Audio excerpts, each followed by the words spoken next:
नमस्कार, मैं डॉक्टर शर्मणी ब्रह्मदत्त। आज के इस रूबरू कार्यक्रम में हम आपकी मुलाकात कराएंगे देश की वरिष्ठ साहित्यकार हमारी बड़ी बहन आदरणीय अलका सिन्हा जी से। अलका सिन्हा जी किसी परिचय की मोहताज नहीं हैं, लेकिन आज का जो ये कार्यक्रम है इसमें हम उनके प्रारंभिक सफर से लेकर आज तक के अब तक के साहित्यिक सफर के बारे में चर्चा करेंगे और उनका बिहार यानी भागलपुर बिहार से लेकर दिल्ली तक के सफर में क्रमवार चर्चा करेंगे। जी नमस्कार दीदी। नमस्कार। कैसी हैं? बहुत बढ़िया। देश में जहाँ हिंदी की बात होती है, हिंदी के लेखन की बात होती है, साहित्य की किसी भी विधा की बात होती है, चाहे पद्य की विधा है चाहे गद्य की विधा है, या रेडियो की बात होती है, या कहीं संचालन की बात होती है, गणतंत्र दिवस वाले समारोह से लेकर बहुत सारे भारत सरकार के कार्यक्रम या और भी संस्थाओं के कार्यक्रम, वहाँ एक नाम बड़ी तेजी से उभर कर आता है, अलका सिन्हा जी। और ये हम सभी का सौभाग्य है कि आज मुझे अपने इस चैनल यानी रूबरू कार्यक्रम के लिए आपका साक्षात्कार लेने का मौका मिला। मैं एक चीज़ ये पूछना चाहूँगा कि बिहार यानी भागलपुर, वहाँ से आपके सफ़र की शुरुआत है, साहित्यिक सफ़र की शुरुआत कैसे हुई? हाँ जी, धन्यवाद ब्रह्मदत्त जी। पहले तो मैं रूबरू कार्यक्रम के अपने सभी श्रोताओं को नमस्कार करती हूँ और बहुत आभार व्यक्त करती हूँ कि एक बहुत व्यापक वर्ग के साथ मेरी ये बातचीत जो है वो सुनी जाएगी। जो बात आपने कही साहित्यिक सफ़र की, तो बिहार से दिल्ली आना मेरा उस अबोध मन का सफ़र था जब शायद मुश्किल से मैं 1 साल की रही थी। तो मेरा जन्म भागलपुर में हुआ, उसके बाद हम दिल्ली चले आए, लेकिन वहाँ की मिट्टी, वहाँ की खुशबू में लेकर आई जी। और दिल्ली आने के बाद दिल्ली में रहते हुए भी वो जो आधार में नींव में जो पड़ गई थी ना, तो हम नींव खोदते हैं तो उसमें हम थोड़ा मीठा डाल देते हैं, थोड़ा पैसा डाल देते हैं, तो वही मेरे पास वो संपदा थी जी, वहाँ की मिट्टी की, वहाँ के संस्कारों की, जो कि दिल्ली आने के बाद भी दिल्ली की भागम भाग के ऊपर या उसकी व्यस्तता और व्यावसायिकता के ऊपर जी वो हावी रही। तो इसलिए मैं आज भी, बेशक मेरी सारी पढ़ाई लिखाई दिल्ली में हुई, सब कुछ यहाँ हुआ, लेकिन मैं अपने आप को मूलतः मूल बिहार से बिहार तो वैसे भी किसी मामला में बड़ा धनाढ़ है। धनाढ़ मतलब आर्थिक रूप से धनाढ़ नहीं, वैसे गुरु गोविंद सिंह से लेके, बौद्ध धर्म से लेके, सिख धर्म से लेके, माता सीता से लेके, भारत के लोकतांत्रिक प्रक्रिया के राजेंद्र प्रसाद जी से लेकर, या पहले लोकतांत्रिक व्यवस्था से लेकर बहुत समृद्ध और धनी है। लेकिन अब सवाल ये पैदा होता है कि जैसे हर बच्चा प्राकृतिक रूप से पैदा होता है, कोई कुछ करना चाहता है, कोई कुछ करना चाहता है। ये साहित्य का जो अंकुरित है, साहित्य का जो बीज है, वो आपके दिमाग में पहली बार कैसे चला? आपने कैसे सोचा कि आप जो आज इस मुकाम पर खड़ी हैं, माँ बागेश्वरी की कृपा से, माँ सरस्वती की कृपा से, आपने कभी सोचा कि कैसे अंकुरित हुआ ये बीज? नहीं, पहले तो मैं माँ बागेश्वरी का ही धन्यवाद करती हूँ कि उन्होंने मेरे कंठ को चुना जी, मेरे शब्दों को वो ताकत दी। मैंने जो सोचा था कि मैं क्या करूँगी, क्या बनूँगी, इसमें साहित्यकार जैसा तो शब्द कहीं था ही नहीं। मतलब ये बना जाता है, और अभी भी मैं मानती हूँ कि साहित्यकार कोई बनता नहीं है, ये कोई प्रोफेशन नहीं है कि आदमी सोच के बनता है, वो तो बाय नेचर होता है। तो जो मैंने सोचा था वो मैं चाहती थी कुछ अलग सा करूँ। और हमारे समय में अगर मैं सही बात कहूँ, खुलकर बात कहूँ, तो लड़कियों को हमेशा ही कमतर आंका गया, और ये रहा कि लड़कियां बहुत सी चीज़ें नहीं कर सकती। तो मेरे मन में एक इसके प्रति विरोध था, एक तरह का विद्रोह था कि मैं जानकर उन चीज़ों को चुनती थी जो लड़कियों के लिए बहुत सही तो मुझे लगा कि मुझे साइकिल चलानी है, मुझे लगा स्कूटर चलाना है, मुझे लगा कार चलानी है, मैंने सब कुछ सीखा। मुझे लगा मुझे पहाड़ों पर चढ़ना है। वो कहते थे लड़कियां कोमल होती हैं, नहीं कर सकती। क्यों नहीं कर सकती? यानी आपने धारणा को तोड़ने का प्रयास किया। बस मेरी सबसे बड़ी जिद जो थी ना, वो प्रोफेशनली क्या चाहती है वो तो बाद में बना। तो उसी में मेरी एक ये भी इच्छा थी कि मैं कहीं लड़कियों वाली जॉब नहीं चाहती। मतलब जैसे स्कूल में पढ़ाना, कॉलेज में पढ़ाना, ये हमारे टाइम पे फेमिनाइन जॉब्स थी। तो मुझे लगता था नहीं, मुझे ऑफिस में काम करना है, मुझे बिल्कुल अपने पापा की तरह यानी कंधे से कंधे मिला के चलना है, हैं? तो ये था मेरे मन में। तो मैं वो चाहती थी, लेकिन साहित्य जो था मुझे नहीं पता लगा। दबे पाँव जैसे सिरहाने कोई किताब रखी होती है ना, हाँ, उसी तरह वो साहित्य की किताब मेरे सिरहाने रखी थी। हम्म, तो सोने से पहले जैसे मान लो कि उसके 2 पन्ने में पढ़ लेती थी। तो जब मैं आंख बंद करके सोने लगती थी तो उस वक्त जो मेरे ध्यान में आता था कि आज दिन भर मैंने क्या किया, वो ख्याल बड़े पोइटिक ढंग से आते थे। तो मैं कई बार सोचती थी कि ये तो बड़ा अच्छा सा हो गया, इसे लिख लूँ क्या। हाँ। तो शुरू में तो जाने दिया। नहीं, शुरू में वो कौन सी अवस्था, मैं बीच में आपको रोकना चाह रहा हूँ, लेकिन मुझे आप एक बताओ कि वो कौन सी अवस्था थी। एक साहित्य के एक व्यक्ति का एक होता है कि भाई मेरी पहली रचना इतने वर्ष की उम्र में, उस समय एक वो कौन सा काल था, इसी के साथ पहली रचना मुझे याद है कि मैं शायद 6th क्लास में पढ़ती होंगी, यानी लगभग 11 या 12 साल की, 11 साल के तो आसपास। हमारा जो सरकारी मकान था, हाँ। मेरे फादर सरकारी नौकरी में थे तो हमें सरकारी मकान मिला हुआ था। हाँ। तो उसकी बहुत बड़ी छत थी, आंगन था बहुत बड़ा। तो उस आंगन पर टहलते हुए मैं आसमान को देख रही थी, चांद को देख रही थी। और ऐसे चांद से कहने लगी मैं, हे चंद्र शशि निशाकर, रखी है कैसी चमक छुपाकर। तो मुझे लगा कि ये तो कुछ बन रहा है। हाँ, कुछ बन रहा है। फिर मैं टहलती रही, फिर मैंने आगे पूछा, वो बादलों में से गुजर रहा था तो मैंने उसको बोला, बादलों से निकाल कर अपना मुखड़ा, मानो झांक रही हो कोई दुल्हन हटाकर घूंघटा। फिर थोड़ी देर बाद आया, थिरक रही हो मंद गति से, लगता है जैसे चली हो मिलने सांवरिया से। है चंचलता इतनी मुख में, मानो आई हो नव परी गगन में, बार बार मेघों में छुपकर हंसती हो जाने कितनी खुश होकर। हे चंद्र शशि निशाकर, रखी है कैसी चमक छुपाकर। तो मुझे अचानक लगा कि ये तो बड़ा अच्छा सा हो गया, पैरामीटर में जा रहा है। पैरामीटर यार लिखना चाहिए इसको तो। हाँ। अच्छा, इतने छोटे भी नहीं थे, समझती कविताएं पढ़ते थे स्कूल में। बिल्कुल। तो मैंने दौड़ करके मैं कमरे में गई, कॉपी उठाई और वो जो एक सिलसिलेवार बना था दिमाग में, स्मृति से ही वहां मैंने लिख दिया। लेकिन लिखा होगा दीदी छिप कर? नहीं, हमारे घर में माहौल था। हाँ, अच्छा। हाँ, हमारे घर में माहौल था, तो छिपने या छिपाने की जरूरत मुझे नहीं पड़ी जी। इस मामले में। मेरे पिताजी का बड़ा हमें खुला हाथ था। वो हमारे लिए पत्रिकाएं घर में लाया करते थे, मंगाया करते थे। हमारे समय में धर्मयुग आया करती थी, कादम्बिनी, कामिनी। हाँ, तो ये सब आती थी हमारे यहाँ, रीडर्स डाइजेस्ट, हिंदी इंग्लिश दोनों की किताबें आती थी। तो माहौल था हमारे। तो बल्कि ऐसा था कि मैंने उस वक्त ये किसी को दिखाया नहीं, खुद ब खुद पर जो बनता गया, जैसे बनता गया, लिखते गए। तो मुझे ये नहीं लगा कि ये कुछ है, पर मुझे अच्छा लगा। मुझे एक गुदगुदी सी महसूस हुई कि कुछ किया है, कुछ हुआ है, जैसे कोई नया फूल खिला हो, अंदर से ऐसा महसूस हुआ मुझे। तो वो था। और उसके बाद मैं आपको बताऊं एक्चुअली ये कहाँ से सिलसिला शुरू हुआ। उसके बाद मतलब मैं ऐसे जोड़ती हूँ क्योंकि उस समय तो हमने दिन तारीखें जोड़ी नहीं थी। बिल्कुल। तो उस समय हम एक घर में रहा करते थे, उसके बाद हमने घर शिफ्ट कर लिया था। और घर शिफ्ट जब मैंने किया था उस समय मैं 6th में पढ़ती थी। तो जो कविता मैंने आपको बताई वो 6th से पहले की है। अच्छा। चाहे 5th की है, चाहे 4th की है, जो आसपास की, नहीं 10 साल के आसपास की उम्र, समझे 10 साल के आसपास। तो उसके बाद जब हम दूसरे घर में आ गए थे तो उसमें क्या हुआ कि सेंसिटिव तो मैं थी शुरू से। अब कुछ बात हो जाए तो मैं सोचती रहती थी। अच्छा, मुझे हर चीज़ पे सवाल करने की बड़ी आदत थी। अच्छा, वो तो आज भी है। आज भी है। हाँ, वो आज भी है। और हमारे पिताजी ने हमें सवाल करने से कभी रोका नहीं। उन्होंने इस बात की, बल्कि मेरी मम्मी कई बार कहती थी कि बेटियों को इतने सवाल नहीं करने चाहिए। तो मेरे पापा कहते थे नहीं, जो उसके मन में है उसे पूछने। तो कभी उन्होंने इसको अन्यथा नहीं लिया कि मैं बदजुबानी कर रही हूँ, ऐसा नहीं किया। ये तो मानसिक स्वतंत्रता है ना। तो उन्होंने वो स्वतंत्रता हमें उस जमाने में दी जब नहीं मिलती थी। बिल्कुल, ये बड़ी बात थी। तो उस वक्त क्या हुआ कि मैं स्कूल से लौटी थी और मुझे यूँ हुआ था कि क्लास में बहुत सारे बच्चे शोर मचा रहे थे। तो मेरा स्वभाव थोड़ा अलग था, तो मैं अपना बैठ के काम कर रही थी।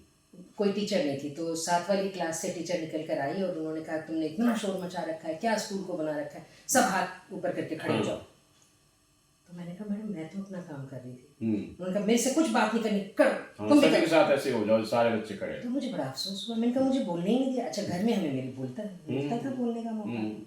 तो मुझे ये बात बड़ी चुभी कि सिर्फ इसलिए कि आप टीचर हैं और मैं स्टूडेंट हूँ और मुझे आपकी बात माननी चाहिए, आप गुरु हैं मेरी, तो मैं गलत भी मान जाऊँ, मेरा इसमें दोष नहीं था, तो अन्याय सहने वाला भी तो बराबर का जिम्मेदार बिल्कुल होता है। बिल्कुल। तो मेरे मन में ना बड़ी सवाल जवाब दुरंत की स्थिति हो गई। दिमाग में घमासान मच गया हाँ। इस जरा सी बात से। हम्म, अब कह कुछ नहीं सकते थे, संस्कार भी थे, हम्म, तो सजा ले ली। हम्म, तो मैं घर आई।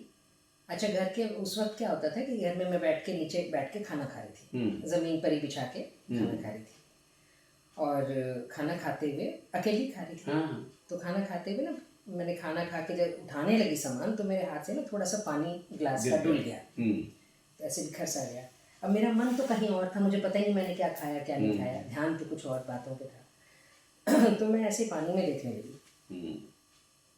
पानी में देखने लगी तो मुझे एक हल्की सी आकृति नजर आई, जो आज तो मैं समझती हूँ मेरी आकृति है, हाँ, लेकिन उस वक्त मुझे ऐसा लगा जैसे नीचे कहीं गहरे में पानी जा रहा है और वहां से कोई एक निकल कर आ रही है, कोई लड़की जो मेरे जैसी है, हाँ, मुझसे बात करना चाहती है, और मेरे मन में बहुत कुछ था बोलने को। तो मैंने उससे अपना सारा दर्द बयान कर दिया।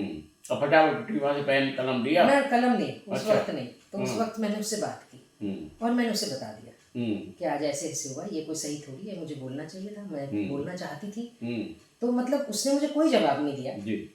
लेकिन मैंने अपने मन की भड़ास निकाली और हल्की हो गई। तो मुझे ना बड़ा आनंद सा आया कि ये कौन सा रास्ता निकल कर आया, ये तो सोचा ही नहीं था मैंने। हाँ, उसके बाद जब मैं कभी भी 4-5 दिन बाद, एक हफ्ते बाद ना, मुझे फिर तलब सी उठी उससे मिलने की। अब मैंने जान के पानी गिरा दिया, फिर मैं झांकने लगी तो फिर मुझे वो दिखाई देने लगी। हाँ। वो तो दिखेगी ही दिखेगी। बिल्कुल बिल्कुल। तो वो धीरे धीरे ना मुझे उसकी लत लगनी शुरू हो गई। मैंने उसका नाम रख दिया माया। अच्छा, उस उस लड़की आकृति का। का। हाँ। और मैं माया से बात करती थी, मतलब मैं पानी गिराती थी, फिर मैं अपने मतलब जोर से नहीं, अपने अंदर से माया माया आवाज लगाती थी, और वो धीरे धीरे धीरे धीरे करके मेरे सामने आती थी, और फिर हम दोनों बात, मतलब हो सकता है कि आज के लोग तो बड़े सजग हैं, वो इसको कि मेरे को किसी साइकेट्रिस्ट के पास ले जाते हैं, एडवाइस कर देंगे, लेकिन मैंने उसको सुनना शुरू किया, उससे अपनी बात करनी शुरू की, तो मैं उससे बात करने लगी। फिर मुझे लगा कि जब मैं अब मुझे पानी गिराने की ज़रूरत नहीं होती थी, धीरे धीरे मैं ऐसी माया को पुकारती थी, वो आ जाती थी, कहीं बैठे बैठे भी मैं बात कर लेती थी, नीचे झांकने की भी ज़रूरत नहीं होती थी, फिर मुझे अपने अंदर ही दिखने लगी माया। ये एक सफर है। तो उसके बाद ना धीरे मुझे ऐसा लगने लगा कि जब मैं माया से बात करती हूँ तो मेरी शब्दावली अलग हो जाती है, थोड़ी बड़ी फिलॉसफी टाइप की हो जाती है। मतलब रही तो मैं होंगी 6ठी 7वीं में, क्योंकि मैंने बताया ना हमने घर बदला था तो मैं 6ठी में थी। बिल्कुल बिल्कुल। उसी समय की बात है। तो 6ठी 7वीं में ज़्यादा रही होंगी। तो फिर ना मैंने क्या किया कि मेरे को लगा ये बाद में ना शब्द खो जाते हैं और वो एक्सप्रेशन अच्छा होता है। तो मैंने एक कॉपी में लिखना शुरू, कलमबद्ध कर दिया, कलमबद्ध लिखना शुरू किया, ऐसे कुछ फालतू की बातें, आज स्कूल में ये हुआ, आज मम्मी ने किसी बात पे गुस्सा किया, इसको डायरी कह सकते हैं उस समय। तब तक मुझे डायरी का नाम नहीं पता, लेकिन उसको डायरी कह सकते हैं। तो मैंने वो लिखना शुरू किया, अब वो धीरे धीरे करके ना ऐसा हो गया कि मुझे मेरी बहन ने एक दिन देख ली वो डायरी, उसने कहा ये क्या लिखती है तू, कोई पढ़ेगा तो क्या कहेगा, तो घर की बातें लिख रही है, स्कूल की बातें लिख रही है, तो ऐसे तो मुझे लगा ये तो बड़ा पर्सनल है और ये तो बड़ा सार्वजनिक है, तो फिर ऐसे नहीं लिखना चाहिए। तो मैंने एक अपनी कोड लगाया। अच्छा, मेरे पिताजी जो हैं वो इंटेलिजेंस ऑफिसर है, इंटेलिजेंस ब्यूरो में थे, और उनका जो काम भी था ना वो डिकोड करना था। बिल्कुल। तो मुझे ये कोड लैंग्वेज का थोड़ा, अच्छा एनसीसी में भी मैं थी तो मुझे एनसीसी से भी कोड डिकोड करना वो आता था। तो मैंने एक अपनी स्क्रिप्ट बना ली, भाषा नहीं, स्क्रिप्ट बना ली। अब मैं लिखती तो थी लेकिन अपनी स्क्रिप्ट में लिखती थी। अब कोई उसे पढ़ नहीं सकता था, खुली पड़ी थी डायरी, है ना, अपने सिरहाने रखी रहती थी, कोई पढ़ना पढ़ो, किसी को समझ नहीं आएगी। एक दिन वो डायरी मेरे पापा के हाथ में थी, उन्होंने ऐसे देखा, तो एक बार तो मैं ऐसा वो हुई, फिर मैंने कहा क्या कर लेंगे, वो कोड में लिखा है, क्या समझ में आएगा। तो मैंने कहा अच्छा आप पढ़ सकते हैं इसको, कोड। डैडी ने पूछा ये कोड में लिखा है, मैंने कहा हाँ कोड में लिखा है, आप पढ़ सकते हैं। अब उनका काम यही था ना, उनका भी दिमाग को बुलाना शुरू हुआ, क्योंकि वो करते थे। बिल्कुल। अब क्या था, मुझे लगता है कि उन्होंने क्या किया होगा कि भाई जो भी डायरी है ना नीचे मैंने साइन किए, डेफिनेटली ये हल्का लिखा हुआ होगा। अब इतने से उनको सुराग मिल गया, ये वर्डिंग वाली वो वाली स्क्रिप्ट की, उन्होंने पूरी स्क्रिप्ट अरे वो तो थोड़ी सी ऊपर की 2 लाइन की, मैंने तो डायरी छीन ली। मैंने कहा ये तो मैं पकड़ी जाऊंगी। हाँ लेकिन उन्होंने इसके बाद पढ़ा नहीं मुझे। हाँ उन्होंने मुझे डायरी बंद करके, मैं ऐसे घबराया सी गई ना, उन्होंने डायरी बंद करके मुझे दे दी। लेकिन उन्होंने सिर्फ डायरी नहीं दी, मुझे कहीं ना कहीं स्वीकृति भी दी। हाँ क्योंकि कोई ऑब्जेक्शन नहीं किया, बिल्कुल। ये क्या लिख रही हो, क्यों लिख रही हो, ऐसे क्यों लिख रही हो। बिल्कुल। तो फिर धीरे धीरे ना मुझे ऐसा लगने लगा, फिर खुद समझ भी आने हुई, जब ये सब मौक़ों से आप गुजरते हैं ना तो वो समझाते हैं आपको। तो मुझे ऐसा समझ में आने लगा कि कोई भी बात जो सीधे सीधे मुझे पकड़ लेती है, या मैं जिसके बारे में कह रही हूँ उसे पकड़ लेती है, तो सिर्फ मुझसे उस तक की बात हुई। लेकिन अगर मैं उसको आधार बना के कुछ लिखती हूँ तो वो किसी एक व्यक्ति के लिए नहीं होती, वो एक समय समाज के लिए होता है। संपूर्ण समाज के लिए। बिल्कुल। तो इसकी वजह से मैंने क्या किया, फिर डायरी ना लिख करके उसको कविताओं में डालना, थोड़ा ओट लेके। हाँ तब मुझे महसूस हुआ उस समय तो उम्र के हिसाब से थोड़ा सा उम्र के हिसाब से। हाँ। अच्छा, मैं अब पढ़ते पढ़ते मैं 12th वगैरह में भी आ गई थी, 10th 12th में आ गई थी, तो समझ भी बढ़ गई थी मेरी। बिल्कुल। तो मैंने उनको, फिर मैंने कविताएं लिखनी शुरू की। कॉलेज के समय की बात होगी तो मैं जीसस सेंट मैरी कॉलेज में पढ़ती थी। अच्छा। और इकोनॉमिक्स ऑनर्स कर रही थी। तो सब्जेक्ट बिल्कुल अलग थे। हाँ मेरा वही, मैंने कहा ना, मेरे मन में था मुझे कुछ अलग करना। कोई लड़कियां नहीं पढ़ती इकोनॉमिक्स, लड़कियां नहीं पढ़ती मैथ्स में पढ़ूंगी। तो मैंने मैथ्स लिया, इकोनॉमिक्स लिया, ऑनर्स करने लगी, मैं इकोनॉमिक्स ऑनर्स करने लगी। तो सारा समय मेरा उसमें चला जाता था। तो उसमें क्या हुआ, किसी ने मुझे कहा कि अलका एक कंपटीशन है IIT में, रणदीवो।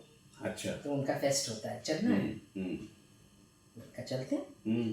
तो वहाँ ना अपनी लिखी हुई कविता सुनानी है। हाँ। उनका लिख देते हैं। तो मैंने एक कविता लिख दी। और मुझे भी याद है कि वो कविता गरीब को लेकर के थी। ये जो देख रहे हो मेरी हथेली पर, नहीं ये नहीं था, वो था ये IIT वाली जो पहली जो आपकी कविता है वो किस दौर की बात रही है? ये फर्स्ट ईयर में थी, मैं 83 की बात, 83 के आसपास की। 83 की बात है। तो हुआ क्या कि अब मेरी सहेलियों ने मुझे सनका तो दिया, पर जब मैं सच में सनक गई तो मेरे साथ कोई चले ही नहीं। तो मैं बड़े बुझे नहीं, आपको ऐसा आगे कर दिया उन्होंने। और साथ कोई भी ना चले। मैंने कहा मैं अकेली थोड़ी जाऊंगी। तो वो कोई साथ ना चले। तो मैं बड़ा बुझे मन से, सैटरडे था वो, मैं घर आ गई। सैटरडे को डैडी का ऑफिस नहीं होता था, वो घर में होते थे। तो उन्होंने देखा कि मेरा मूड थोड़ा अच्छा, ये सब बातें बड़ा ऑब्जर्व करते रहे मेरे पापा मम्मी दोनों। बिल्कुल। तो पापा ने ऑब्जर्व किया कि मैं कहीं खोई हुई हूँ। मैंने बोला क्या हो गया?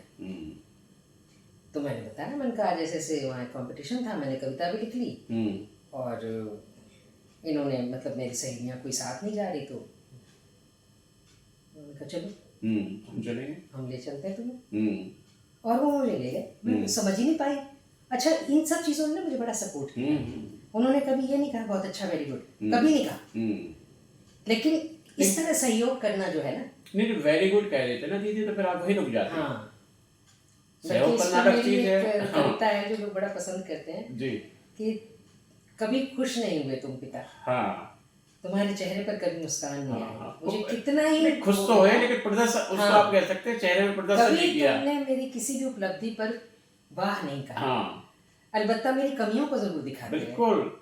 तो ये मैं उस पे लिखी है। बिल्कुल है भी तरीका, सलीका भी है। अगर वो उस समय वेरी गुड कह रहे होते तो उस समय आप सोचते भाई अब तो मैं पारंगत हो गई, आपको समझ की आवश्यकता नहीं पड़ती। जी। तो फिर मैं वहाँ पहुंची तो लोगों ने मेरा बड़ा मजाक उड़ाया कि मैं अपने पापा के साथ आई कंपटीशन में हिस्सा लेने। कॉलेज की लड़कियां तो बड़ा लगाम उड़ा करती थी और मैं इस तरह से आई थी। और वो भी JMC बड़ा अंग्रेजी वाला कॉलेज था। तो आज भी अच्छा स्कूल है। तो मैं कॉलेज मतलब मैं हिंदी में बोलने के लिए, कविता बोलने के लिए लिख कर ले गई थी कि एक भिखारी मेरे सामने अपने हाथ फैलाता है। मैं कविता तो याद नहीं आ रही मुझे, तो वो मैं उसको एक सिक्का देना चाह रही हूँ, लेकिन मेरा हाथ जेब में जा कर के लौट रहा है, क्योंकि उस सिक्के की जरूरत मुझे भी बहुत है। तो मतलब पैसा जो अंत में ये जाएगा उन्हीं तिजोरियों में जहाँ ये उनकी ताकत को बढ़ाएगा, और हम सब एक तरफ, हम दूसरी तरफ खड़े होंगे। लेकिन हाँ, वही भिखारी मेरे सामने खड़ा था और शायद मैं भी उससे कहीं कम नहीं थी, मतलब उतनी थी। ऐसा उसका कविता का एहसास था। उस समय का जो दृष्टांतन था वो था। जो आदमी कॉलेज लाइफ में गुजरता है, सीमित पॉकेट मनी, पॉकेट मनी तो मिलती नहीं थी। उसकी भी बड़ी अच्छी सी कहानी है कि मैंने NCC ज्वाइन किया। किस लिए? कि वहाँ एक एनसीसी की क्लास करने के 1.5 रुपए का कूपन मिलता था। अच्छा। तो हम उस कूपन परेड में वाले दिन। नहीं, हाँ, जिस भी दिन हाँ। आप एनसीसी की क्लास होगी तो 1.5 रुपए का कूपन, तो हफ्ते में 2 क्लास होती थी, तो हफ्ते के 3 रुपए हमें मिल जाया करते थे। अब इन 3 रुपए में हम लोगों को 3 समोसे और 3 कोल्ड ड्रिंक। अच्छा। हाँ। तो अब हम 3 लड़कियां थी, हमारे ग्रुप में 4 लड़कियां थी जिनमें से 3 थी एनसीसी में। तो हम 3 जनों को 3-3 कूपन, मतलब 6-6 कूपन एक हफ्ते में, तो हमारी रोज की पार्टी हो जाती थी। हमें को चाहिए नहीं था, और उसको हम कहते थे कि तू तो हमारे पैसों पे पलती, आ जा तू भी आ जा। अच्छा, वो समय था ऐसा, कभी कोई बुरा नहीं मानता। तो हम ऐसे ऐश करते थे, आ जा चल तू भी ऐश कर हमारे साथ। आज मत कहते ना यूजी से आ गया। जी आगे। तो अब नहीं, अब वो समय नहीं है। तो मैं वो कह रही थी कि जब उस कविता में मैंने, उसमें मुझे फर्स्ट प्राइज मिला। अच्छा। गुड। तो उससे मुझे बड़ा हौसला मिला। उसके बाद जो मेरी चर्चित हुई कविता, पहली कविता जो चर्चित हुई वो थी चक्र उठा लो। अच्छा।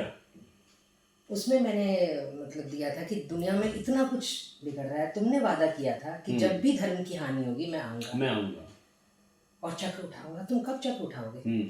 मेरे सब आसपास इतना कुछ घट रहा है, मुझे लगता है अब तुम्हें उठना चाहिए, अब तुम्हें उठना चाहिए, तुम उठ ही नहीं रहे।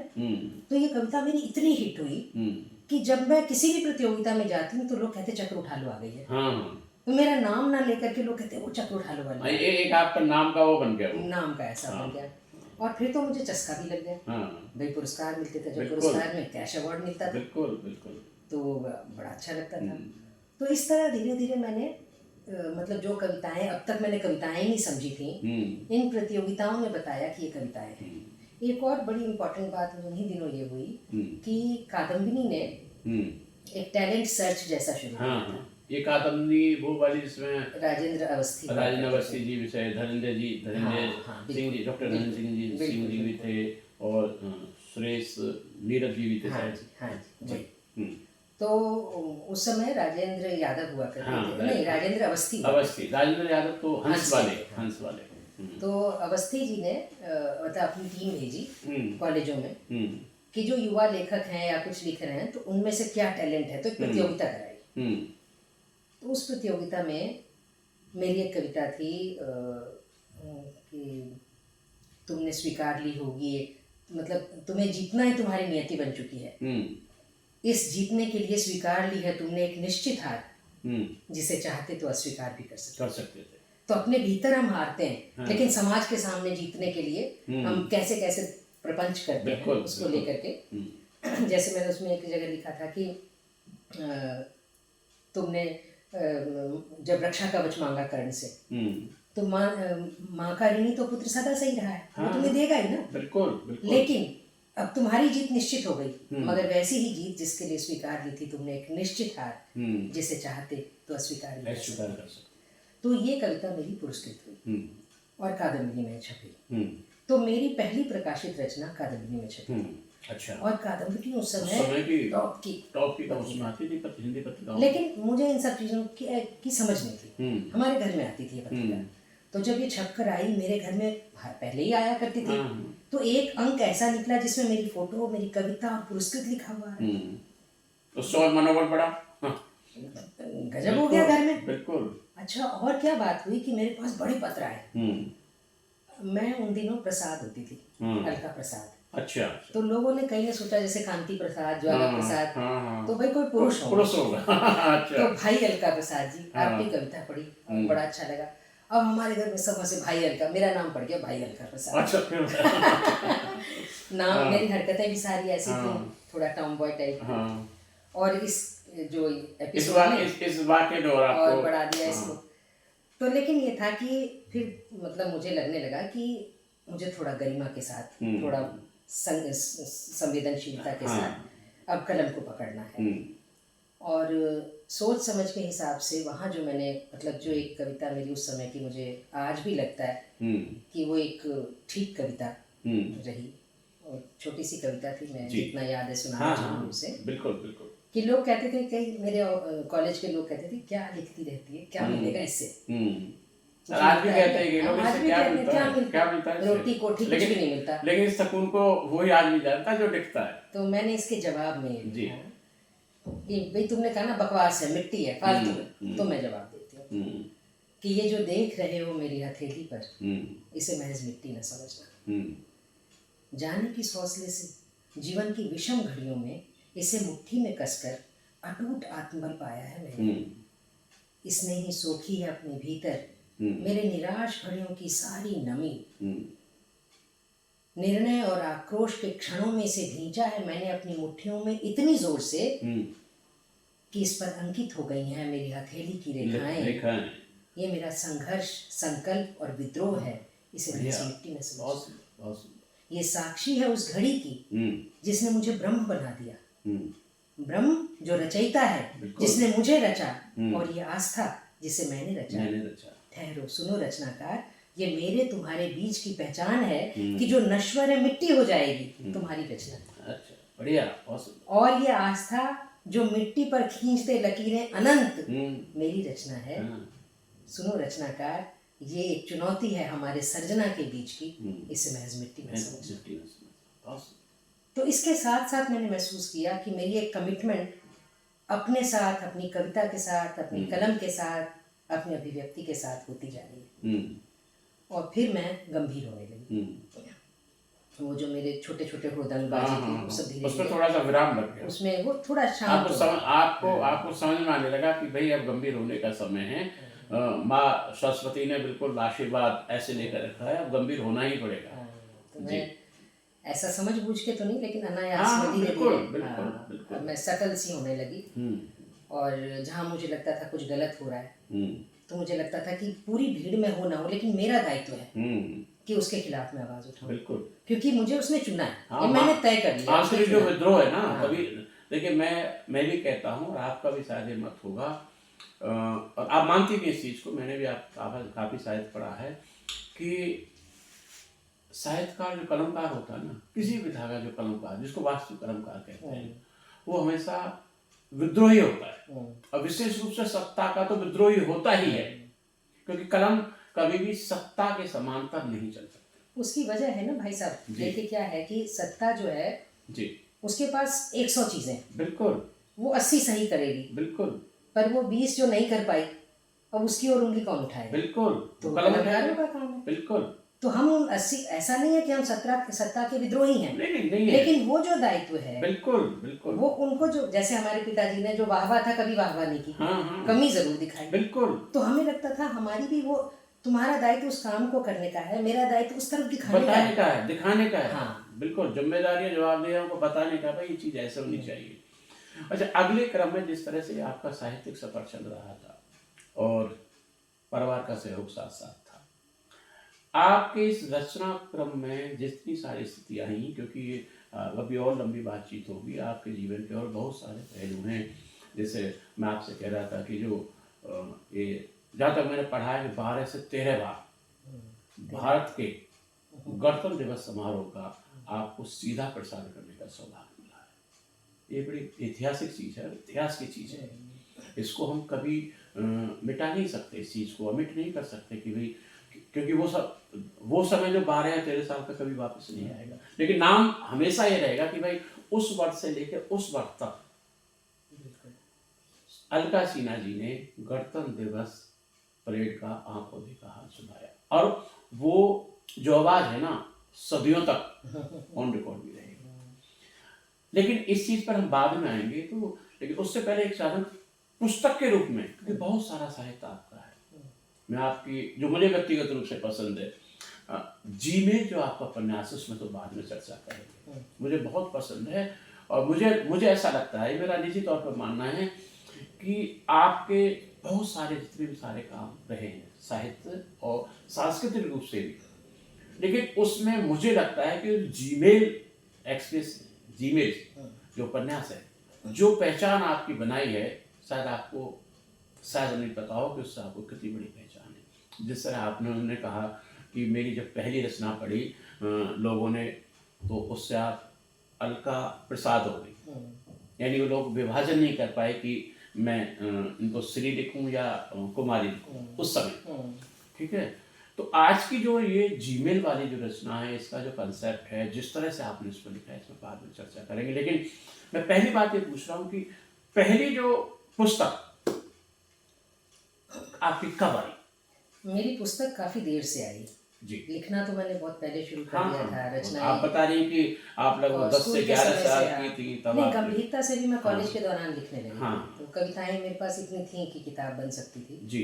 लेकिन मैं इस ओर कभी गंभीर रही नहीं। हाँ। मैंने कहा ना कि ये तो एक, मुझे पता ही नहीं था हाँ। कि ये भी कुछ है। हम्म ये सिर्फ मेरा अपने मन को शांत करने का एक जरिया था। हम्म, और क्वेश्चन बहुत उठते थे, सवाल बड़े उठते थे, तो वो उस सवाल को दर्ज करने का एक तरीका था। बिल्कुल बिल्कुल। बाकी तो मैं अपने नौकरी अलग हो गई, हाँ। उस तरह की नौकरी में नौकरी लग में गई। तो आप ईश्वर की कृपा से बहुत अच्छी खासी नौकरी की आपकी एयरपोर्ट पर थी। एयरपोर्ट पर जो पहला बैच एक तरह से आया था, हाँ। कुछ लड़कियों का, होता क्या था कि जब आप, उन दिनों बहुत बम विस्फोट का समय था। हाँ, आए दिन 90s के आसपास। 90s के आसपास हाँ। आए दिन हाईजैक हो रहे थे, हाँ। आए दिन बम विस्फोट हो रहे थे, बिल्कुल। और हम मतलब बड़े आतंक के साए में जी रहे थे। हम्म। वो बड़ा ख़राब समय था। हम्म, लेकिन उस वक्त एक मतलब एयर इंडिया ने, इंडियन एयरलाइंस ने लड़कियों के लिए भर्ती निकाली। अच्छा, मैं कुलबुलारी थी कोई ऐसी जगह ढूंढने हाँ, के हाँ। लिए जहाँ लड़कियां नहीं जाती हूँ। जहाँ लड़कियाँ नहीं जाती हैं और मैं कंधे से कंधे मिला के काम तो करूँ। ये ना एक्सपेरिमेंट के तौर पर था जी। कि अगर काम बनना तो हम आगे भी लड़कियां हाँ रखेंगे। हाँ। तो मैंने इसमें अप्लाई कर दिया और मेरा इसमें चुनाव भी हो गया। हम्म मुझे अभी भी याद है कि जब इसका इंटरव्यू हो रहा था तो जो हमारे बोर्ड में चीफ बैठे थे, चीफ सिक्योरिटी ऑफिसर, मैं बहुत पतली दुबली थी, तो मुझे कहने लगे कि भाई तुम तो इतनी पतली दुबली हो, तो भाई कोई आतंकवादी आ जाएगा, कुछ आ जाएगा, तुम क्या करोगे? तो मैंने उनको जवाब दिया था, अभी हंसी आती है सोच के, लेकिन उस वक्त मैंने बड़ी गंभीरता से जवाब दिया था कि मुझे वहाँ कोई पंजा थोड़ी लगाना है। हाँ हाँ बिल्कुल। ताकत बाजू में नहीं, यहाँ यहाँ होती है। बिल्कुल। मैंने कहा मुझे अपने दिमाग पे पूरा भरोसा है, और मैं जब आएगा अगर कभी ऐसा मौका तो मैं समझती हूँ कि मैं उसे हैंडल कर पाऊँ। बिल्कुल। तो मेरी वहाँ भर्ती हो गई। अब वो भी जो काम था वो बड़े अजीब किस्म का था, और उसमें आपको ढूंढना है कि कहीं कोई बम न जाने हाँ, पाए, सर्च वाला है ना? था। और उस पर एक बड़ी जिम्मेदारी भर्ती होने के बाद महसूस हुई कि अगर हम फेल हो गए तो और लड़कियां आएंगी नहीं। बिल्कुल। तो हमें पास तो होना ही है। अब हर यानी रोज अपने आप को सिद्ध करके दिखाना है। सिद्ध करना है। हर रोज हम सूली पे टंगे हुए हैं। हाँ। आज भी सिद्ध करना है, आज भी बिल्कुल, सिद्ध करना है, आज भी बिल्कुल, सिद्ध करना है। बिल्कुल। नहीं तो पीछे लड़कियों का भविष्य हाँ, खत्म हो जाएगा हाँ, इस लाइन से। बिल्कुल। तो हम यानी एक रोल मॉडल की तरह तो रोल वो मॉडल। बैच काम कर रहा था। बिल्कुल आप। तो मैं बड़ी गंभीरता से उसको भी, उसके ऊपर मेरी एक पूरी किताब है, सुरक्षित पंखों की उड़ान नाम अच्छा, से। ये उसी के ऊपर है? उसी के ऊपर है। जी। उसके जो अनुभव थे, हाँ। कैसे कैसे रोज एक नया अनुभव बिल्कुल, होता था, बिल्कुल। रोज एक नई चुनौती होती थी। सबसे अच्छी बात तो आप ये कह रही हैं, और है भी, कि आप उसके पहले बैच में थी और आपको अपना आप को साबित करना था, जिससे कि आप पीछे आने वाली जो लड़कियां हैं उनके लिए द्वार रास्ता खुले। बिल्कुल। ये सबसे बड़ी चुनौती ये थी कि हम अपना आप को सिद्ध कर सकें। बिल्कुल। ये कि भाई हम भी कर सकते हैं, या हम उस नहीं, अब ये मेरा सिर्फ व्यक्तिगत मामला नहीं है ना। पहले तो मैं व्यक्तिगत सोचती थी, बिल्कुल, लेकिन मुझे कुछ करना है। लेकिन अब मुझे औरों के लिए करना है। औरों के लिए करना है। रास्ता मिलेगा ही तभी। बिल्कुल। तो मैं बड़ी गंभीरता से कभी एक छोटी सी भी चीज जाने नहीं देती थी, तो उसकी कई घटनाएं थी। कैसे मेरी एक आईपीएस ऑफिसर से मुठभेड़ हो गई, उनका ही सामान रोक दिया। फिर कैसे कुछ एग्जेम्प्टेड कैटेगरी के लोग होते हैं, तो मुझे लगता था ये तो लीकेज है, बिल्कुल, यहीं से तो कोई घुसेगा ना। बिल्कुल। आपके 10 दरवाजे सब मजबूत है, एक कमजोर है। आप कहेंगे 9 तो मजबूत है। अरे वो 9 से आएगा ही नहीं, आएगा ही नहीं, वो 10वें से आएगा।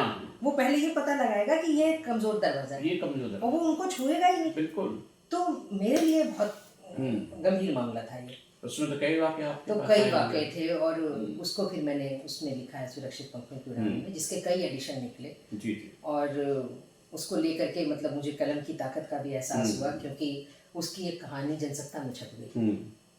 और जब वो छपी, दीप सिंघवी जी वाले जनसत्ता में, दीप सिंह जी वाले। हाँ। अच्छा, मुझे इसकी जानकारी। सिंघवी। अच्छा, तो वो उसमें छपी। जनसत्ता ही एक था हाँ, जो बिल्कुल। साहित्य छाप रहा था। साहित्य छाप रहा था उस समय। तो वो इतवार के उसमें थी। इतवार को मेरी छुट्टी होती थी। अब क्या हुआ कि वो अखबार किसी के हाथ लग गया, और मैंने पहली बार जाना कि लोग अपना पेन नेम क्यों रखते हैं। मैं तो अलका सिन्हा से लिखती थी। अब इन्होंने पढ़ा, और वो तो जी एक ही दिन इतवार में पूरे एयरपोर्ट पे सर्कुलेट हो गई। और मुझे पता लगा कि ये तो उसकी फोटो कॉपी कर करके ब्लैक में बिक रही है। अच्छा। अखबार की। तो भाई क्या हो गया, तो उसमें तुमने कोई कहानी लिखी है? मैंने कहा हाँ मेरी कहानी, मैं बड़ी खुश हूँ, मेरी कहानी स्वाभाविक छपी सी चीज है। होती है। भाई लोगों ने बिल्कुल, पढ़ी? बिल्कुल। नहीं पढ़ी, नहीं, तुम्हारे ऊपर केस करने वाले हैं। अच्छा। हाँ, फाइल खुलेगी तुम्हारी, पीली फाइल। हाँ, डिपार्टमेंटल इंक्वायरी हाँ, होगी। Departmental inquiry. हाँ। भाई क्यों? हम्म, तो तुमने सिक्योरिटी की चीज़ हाईलाइट कर दी। हम्म, अब चांस की बात है, वो कहानी तो बड़ी मामूली कहानी थी, हम्म, उसको तो मैंने इसलिए गढ़ा था कि पहले एक बार मैं थोड़ा आपको एयरपोर्ट समझा दूँ, हाँ, फिर बाद बिल्कुल। के, वो एक तरह की सीरीज है, हम्म, तो बाद की कहानियों में आपको दिक्कत नहीं होगी। बिल्कुल। तो एप्रन क्या होता है, बैगेज मेकअप हाँ, एरिया हाँ, क्या होता है बिल्कुल, ना, बिल्कुल। तो हम हमारी सिक्योरिटी की व्यवस्थाएं क्या क्या व्यवस्था होती क्या हैं, होती है? वो एक तरह से समझाने के लिए था। उसमें कुछ ऐसा खास था नहीं, हम्म, और वो तो ऐसा था जो एक आम आदमी को जानना चाहिए, बिल्कुल। ताकि वो हमें सहयोग करे। बिल्कुल। जब हम किसी को कहते हैं कि भाई आप अपना बैग चेक बैग चेक कराइए, कराइए तो उसको पता होना तो उसको चाहिए। बुरा लग जाता है, बिल्कुल। तो उसे पढ़ेगा तो उसे बुरा नहीं लगेगा। बुरा नहीं लगेगा। बिल्कुल। तो मैंने, मतलब मुझे बड़ी हैरानी हुई। अब मेरे को समझना है कि मैं खुश हूँ, हम्म, कि मैं घबराऊं, हाँ, मैं बचूं, कि मैं हाँ, आमने सामने जाऊं। बिल्कुल। तो मुझे एक दो हमारे जो बैच के साथी थे, हाँ, एक दो अच्छे सहयोगी भी होते सहयोगी हैं, थे, मानसिक सहयोगी। हाँ, तो वो मुझे कहने लगे कि ना आप तो मना ही कर दो, बोलो ये अलका सिन्हा तो बड़ा कॉमन नाम है, किसी और ने लिखी होगी, मैं नहीं। और मना कैसे करोगे? तो मेरा संघर्ष है। मैंने कहा ये तो मैं नहीं कर सकती, हाँ, ये नहीं कर ऐसा सकते। मैं लिखूंगी ही नहीं जिसको मैं ऑन नहीं कर सकती, बिल्कुल। ऐसा मैं कोई काम ही नहीं करूंगी फिर जिसको मैं जिस कह ना संघर्ष को सकूं। हमने जिया है, लिखा है, उसका श्रेय भी किसी दूसरे को नहीं जाए ना भाई। नहीं, मैंने कहा मैं इसको हाँ, फेस करने के लिए तैयार हूँ, बिल्कुल, मैं हिम्मत लूंगी। बिल्कुल। तो खैर वो मामला बड़ा आगे तक गया, और सच में पीली फाइल खुलने वाली थी, लेकिन फिर सहयोग मिला मुझे मेरे अपने चीफ विजिलेंस ऑफिसर का, और उन्होंने कहा कि ये अभिव्यक्ति की स्वतंत्रता है, आप इसे नहीं रोक सकते। तो जो लोग मेरे खिलाफ कर रहे थे, हाँ, उन्होंने ही मुझे बुला के कहा मैडम क्या कर रही हैं आजकल, तो मैं तो बड़ी डरी हुई थी अंदर से। तो मैंने कहा ये भी पता ही लगता ना कि किस वे में पूछ रहे हैं। हाँ, तो मैंने कहा जी कुछ कहानियाँ लिखी, मेरे को लगा मैं सफाई दे देती हूँ, हाँ, समझाना है मुझे, मैं समझा देती हूँ, सफाई भी नहीं है एक तरह से। तो मेरा मंतव्य क्या है मैं बताती हूँ, कि लोग सहयोग करें, मैं उनको जागरूक करना चाहती हूँ। बिल्कुल। तो इन्होंने कहा कि लिखिए लिखिए, इसको कौन रोक सकता है। मैं एकदम से, मैं इस रिएक्शन के लिए तैयार नहीं थी, लेकिन खैर मुझे छूट भी मिली, और उसके बाद मुझे उस समय तो मनोस्थिति ये होती है, पता ही लगता नहीं कौन आपके साथ खड़ा है, कौन आपके साथ नहीं और खड़ा। मुझे उस समय नौकरी चाहिए थी, बिल्कुल, मैं उस नौकरी को एंजॉय कर रही थी, बिल्कुल, मैं जो चाहती थी करना, मुझे वो नौकरी दे रही थी, बिल्कुल। तो कई कारणों से मैं नौकरी छोड़ना नहीं चाहती थी। बिल्कुल। तो मेरे लिए बड़ा गड़बड़ हो गया था ये मामला, और लिखना भी नहीं छोड़ना चाहती थी। हाँ, बिल्कुल, तो अब किया क्या जाए, तुम्ही से मोहब्बत तुम्ही से लड़ाई। बिल्कुल, बिल्कुल। लेकिन इस वाक़ये ने एक तो मुझे कलम की ताकत दिखाई, और दूसरा ये भी दिखाया कि विवाद होने का मतलब घुटने टेकना नहीं होता। हाँ, हाँ, आप अपने ऊपर विवाद के बाद भी टिके रहिए, बिल्कुल। और कोई झगड़ा, कोई हंगामा मैंने नहीं किया। मैं बात करने के लिए गई, और चीफ विजिलेंस ऑफिसर ने ये कह के मुझे कुछ भी नहीं कहा, लेकिन उधर उनको कह दिया कि आप इसके लिए नहीं रोक सकते, इस पर फाइल नहीं खुलेगी। और उसके बाद एक दिन वो भी आया कि मुझे एयर इंडिया ने बतौर लेखक मेरे साहित्य के लिए सम्मानित किया। सम्मान। तो मैं उन दोनों को जोड़ती हूँ, तो मुझे लगता है एक कहानी यहाँ आके पूरी होती है। तो वो था, और जो बात आप पूछ रहे थे हम कहाँ, पहली पुस्तक। तो पहली पुस्तक ये 95 की बात थी, 95-96 की। तो मेरी छोटी वाली बेटी पैदा हुई थी उस समय 95 में, और मेरी तबीयत बहुत ख़राब हो गई थी। मुझे अचानक ऐसा सा महसूस होने लगा कि शायद मैं बचूँ ना बचूँ, बहुत ज़्यादा ख़राब हुई थी मेरी तबीयत। तो मेरे मन में आया, मैंने ऐसे ही अपने पतिदेव को, मनु जी को, जो कि मेरे बहुत अच्छे मित्र भी रहे हैं हमेशा से, और उनका भी एक अलग वो है, वो बड़े अच्छे संगीतकार हैं, बहुत अच्छे संगीतकार हैं, लिखते भी हैं, लेकिन लिखने से आगे उनकी कला है संगीत वाली, मैं उनसे वाकिफ हूँ जी। तो वो मेरे उस कलाकार मन को उन्होंने बड़ी जगह दी, और तो मैंने उनसे एक बार दबे से स्वर में कहा कि पता नहीं मेरी ज़िंदगी आगे क्या रहे क्या रहे। एक इच्छा थी कि जो कि कविताएं लिखी हैं इधर उधर बिखरी हैं, किसी एक किताब में आ जाती। बिल्कुल। तो उन्होंने कही कौन सी बड़ी बात है, इसके लिए ज़िंदगी रहे न रहे सोचने की क्या बात है। मैंने कहा मरने से पहले। कहते मरने से पहले, बहुत कुछ करना है तुम्हें मरने से पहले। तो उन्होंने उन कविताओं को समेटा कि कितनी है, बिल्कुल, जहाँ तहाँ, कॉलेज की, यहाँ की, वहाँ की, तो सब जोड़ी। शादी से पहले की कविताएं, अब शादी हो गई थी, सब चीज़ें बिखर गई थी, बिल्कुल। जितना घुमा फिरा के जोड़ पोड़ पाए तो 60-70 कविताएं मेरी निकल पाई। तो उनको लेकर के फिर वो पहला संग्रह। और कुछ ऐसी व्यवस्था हुई कि मुझे किसी ने, हमारे एक बड़े अच्छे मित्र हैं सुभाष नीरव, उन्होंने मुझे जानकारी दी। पंडित सुभाष नीरव जी? नहीं सॉरी, सुभाष नीरव, पंडित सुरेश नीरव है वो। हाँ, मैं सुभाष नीरव की बात। अच्छा। वो खुद भी बहुत अच्छे लेखक हैं। मैं वाकिफ उनसे हाँ, हूँ। हाँ। तो उन्होंने मतलब मुझे जानकारी दी कि हिंदी अकादमी का हाँ, वो निकला हुआ है एक सहयोग योजना। योजना, हाँ, तो आपको किताब छपवाने में दिक्कत नहीं होगी अगर आपकी किताब वहाँ स्वीकृत हो जाती है पांडुलिपि को। तो मुझे दिक्कत होगी कि नहीं होगी से ज़्यादा इम्पोर्टेंट ये लग रहा था कि स्वीकृत होना। हाँ, स्वीकृत होना, वो भी दिल्ली सरकार की हिंदी अकादमी तो से उस मतलब समय। कहीं कोई एक तरह की प्रतियोगिता जैसी। हाँ, तो मैं हमेशा से प्रतियोगिताओं से होती आई थी, तो बिल्कुल। मुझे वो कुछ सूट किया। अब उस बात को देने में सिर्फ एक दिन बचा था, पांडुलिपि जमा करने में। तो सुभाष जी ने अपने घर पर बैठ के वो सारी कविताएं एक दिन में टाइप की। अच्छा। और उनको टाइप करके कॉपी बना करके मैं अगले दिन जाके पर्सनली वहाँ पदम नगर वहाँ दे करके आई। और उसके बाद दिल धक धक करता रहा, क्योंकि वो अंदाज था अब होगा कि नहीं होगा। लेकिन बाद में मुझे किसी ने खबर दी कि वो लिस्ट आ गई है और आपका नाम इसमें स्वीकृत हो गई। फिर पत्र भी आ गया। तो मेरी पहली किताब इस तरह से हिंदी अकादमी दिल्ली सरकार के सहयोग से। हिंदी अकादमी। और मजे की बात ये थी कि अब इच्छा हुई कि भाई किसी अच्छे प्रकाशक से छपे। हर कोई चाहता। बिल्कुल। तो पुस्तक मेले में हम दोनों गए घूमने, निकल गए, मैं और मनु जी। पहले 2 साल में लगता था। हाँ, पहले 2 सालों में लगता था। तो वहाँ घूमते टहलते हमने महसूस किया कि वाणी प्रकाशन बड़ा अच्छा प्रकाशन है, बड़ा नाम, बहुत बड़ा नाम, प्रभात, वाणी, किताब है, ये सब नाम है। तो हम गए वाणी के पास। मुझे अभी भी याद है, एक बेटी मेरी इतनी थी, एक मेरी गोद की थी। हम उनको दोनों को लेकर के वाणी के पास गए और हमने कहा कि ये किताब है और हम चाहते हैं कि आप छापें। तो उन्होंने कहा हम देख के बताएंगे। नए लेखक। हाँ, नया लेखक है और कोई नाम भी नहीं था मेरा। नाम भी नहीं, हाँ, बिल्कुल। तो उन्होंने कहा हम देख के बताएंगे और अभी तो हमारे पास समय नहीं है, हमारे पास तो बहुत किताबें हैं। मैंने कहा जी ऐसा है कि किताबें तो आपके पास हमेशा ही रहेंगी, आप बड़े प्रकाशक हैं, लेकिन आप इनको पढ़ जाइए बिल्कुल और कह दीजिए कविताएं में पसंद नहीं आई। हाँ, मुझे कोई तकलीफ नहीं होगी, बिल्कुल, मैं उन पर काम करूँगी, मैं ये सुनने की ताकत रखती हूँ। लेकिन ये कह करके आप व्यस्त तो इसी में है ना। हाँ, बिल्कुल। तो आपने मना ऐसे कीजिए, ये मत कहिए कि मैं मेरे पास समय नहीं है। बिल्कुल। आप ये कहिए कि ये कविताएं हमारे स्तर के अनुकूल चलेगा। तो उन्होंने जब ऐसा देखा तेवर तो उन्होंने कहा छोड़ जाइए। अरुण महेश्वरी थे, वो तो भूल गए होंगे इन चीज़ों को। बिल्कुल। लेकिन एक बड़े व्यवहार कुशल हैं। हाँ, एक सप्ताह के बाद ही, उन दिनों तो मोबाइल तो होते नहीं थे, तो मुझे याद है उनका लैंडलाइन पे फ़ोन आया। उन्होंने कहा हम ये किताब छाप रहे हैं।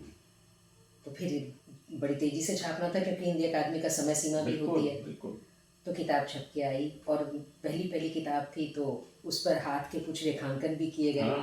तो मेरे देवर, जैसे आपने जाना मनु जी बहुत अच्छा करते हैं, ऐसे ही मेरे देवर की चित्रकारी बहुत अच्छी। अच्छा। स्केचिंग।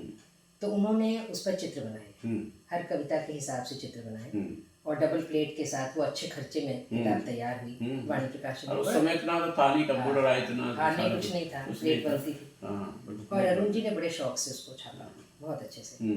और वो किताब अच्छी पसंद भी की गई, उस पर बहुत समीक्षाएं, मतलब मुझे लगता है कि करीब 40-42 पत्र पत्रिकाओं में उसकी समीक्षा वो छपी, और उसके बारे में खबरें और ये छपा।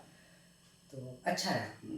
देखिए, बड़े एक सौभाग्य की चीज़ ये है कि किसी भी पहली बार किसी भी लेखक का वाणी से, वाणी प्रकाशन से, प्रभात प्रकाशन से किताब घर से छप जाना आज भी बड़ा मुश्किल है। आज भी मुश्किल है। ठीक है, ये बात अच्छी तरह से आप भी जानते हैं, सारे साहित्य से जुड़े साथी भी जानते हैं। मैं उनकी आलोचना बुराई नहीं कर रहा हूँ, लेकिन क्योंकि उनका काम बहुत ज़्यादा है, सही में ये तो ये कारण उनका हो सकता है। तो या एक पॉलिसी होती है हर प्रकाशक की अपनी कि भाई उसे किस पॉलिसी के तहत कहता है। लेकिन आपको पहली बार छापा वाणी ने, तो जाहिर सी चीज़ है कि उसमें उनका उतार में कुछ ना कुछ तो 100% रहा हो। नहीं रहा, पर मुझे बड़ा संबल मिला। नहीं, वो तो है, लेकिन देखिए इतना बड़ा प्रकाशन कोई भी, मैं बड़े छोटे नहीं कह रहा हूँ, लेकिन जो है वो तो है ही। तो उसमें कोई भी आदमी अगर उसको छाप रहा है तो उसमें कुछ ना कुछ होता है। मैं किसी की तुलना नहीं कर रहा हूँ, किसी की बुराई भलाई नहीं कर रहा हूँ, ना मेरा आपका हमारा आपका स्वभाव है इस चीज़ को जी। उसके बाद फिर सिलसिला कैसे शुरू हुआ साहित्य का, अगली पुस्तकों के रूप में? फिर तो मतलब जब वो एक किताब आई और उससे लोग मुझे जानने लगे, हम्म कहीं मैं जाती थी तो लोग मेरी कविताओं के जिक्र करते थे, आपकी किताब पढ़ी है ऐसा कहते थे, या मंच के भी कार्यक्रम शुरू हो हाँ गए थे इस बीच बिल्कुल में, बिल्कुल। तो मैं उन दिनों कविता पढ़ने मंचों पर भी जाने लगी थी। बिल्कुल। तो कई लोग मुझे ये कहते थे, जैसे मुझे एक बार का ध्यान है कि मैंने कहा कि देर हो जाएगी हाँ तो मुझे पहले पढ़वा दीजिए ताकि हाँ मैं निकल जाऊँ। बिल्कुल बिल्कुल। अब वो संचालक जो थे उन्होंने पता नहीं मतलब मुझे किस मना करने के लिहाज से या किस लिहाज से बिल्कुल। उन्होंने मुझे ये कहा, आपको पहले पढ़वा देंगे तो भीड़ ही उठ जाएगी, आपको सुनने तो बैठे हैं लोग। अच्छा। अच्छा, ये ना मेरे मन में बड़ी उससे दर्ज हुई कि ऐसा भी हो सकता है कि लोग हाँ, मुझे सुनने बैठे हैं। बिल्कुल। तो मैं फिर बैठ गई। फिर मुझे अच्छा बाद में धीरे धीरे मुझे महसूस भी हुआ कि जो बड़े कवि होते हैं उनको बाद में पढ़ाया जाता है ताकि लोग उनको सुनने के लिए बैठें। तो मुझे इस बात में थोड़ी सी सच्चाई भी लगी, हालांकि मैं उसमें बड़ी छोटी थी उम्र में, तो मुझे ऐसा नहीं लगता था कि मुझे सुनने के लिए लोग बैठेंगे, लेकिन मुझे बहुत प्यार मिला। मैं कोई कार्यक्रम करके हटती थी तो मतलब मेरी उम्र तो इतनी नहीं थी, लेकिन कई बच्चे आके मेरे पैर छू लेते थे तो मैं सकपका जाती थी कि मतलब मैं आशीर्वाद की भूमिका में नहीं देख पाती थी। कलम का सम्मान है, लेकिन हाँ, कलम का सम्मान, लेकिन कलम का सम्मान, व्यक्ति का सम्मान थोड़ी होता है, वो उसकी जो अंदर की जो प्रतिभा है उसका सम्मान है। वो आपकी आज भी है तब भी, वो आपकी कलम का सम्मान है। अच्छा, दूसरा जैसे अभी हम ये चीज़ बात कर रहे हैं, मुझे एक चीज़ याद आ रही है कि 2010 में आप आदरणीय नामवर सिंह जी के साथ और आदरणीय केदारनाथ सिंह जी के साथ कारगिल शहीद दाताराम जी के शहीदी स्थल खुर्जा गई थी, जहाँ तक मुझे याद है। और आपने बड़ी सुंदर एक कविता पढ़ी थी उस समय, तो कविता तो मुझे हल्की सी ध्यान नहीं है, लेकिन उन्हीं के साथ में आप वो वहाँ, क्योंकि माहौल तो, क्योंकि समाधि स्थल ऐसा बिल्कुल खेतों में मुझे ध्यान है बिल्कुल, हैं, इतनी तरह की सुख सुविधाएं तो होती नहीं शहरी वाली, गर्मी भी पूरी, बारिश के भी आसार, क्योंकि 17 जुलाई का वो कार्यक्रम होता है। अच्छा, हाँ, आपको तो बड़ी तारीख से याद है। हाँ नहीं मुझे घटना तो याद है पर तारीख याद नहीं। तारीख में आपको बता रहा हूँ, तो उसमें आपने क्योंकि आप तो यहाँ से गई थी, तो लेकिन आपकी उसमें हल्की सी तबीयत भी खराब हुई थी, लेकिन उसके बावजूद आपने वो पूरा कार्यक्रम अटेंड किया, पूरे कार्यक्रम सब बड़ा पढ़ा आपने। खैर, इन सारी चीज़ों के मद्देनजर हम अब इन चीज़ों पर आते हैं कि जैसे मैंने अभी पूर्व में चर्चा की कि आपको एक सौभाग्य प्राप्त है कि आपने भारत के गणतंत्र दिवस समारोह का 12 से 13 बार आंखों देखा हाल का संचालन किया है। इस महत्वपूर्ण उपलब्धि के लिए या इस ऐतिहासिक या इतिहास वाली उपलब्धि के बारे में कुछ बताएं कि आपके कदम वहां तक कैसे पहुंचे। ये आपने अच्छा किया जी, क्योंकि ये वाकई एक यात्रा थी। हाँ, एक सफर था। बिल्कुल।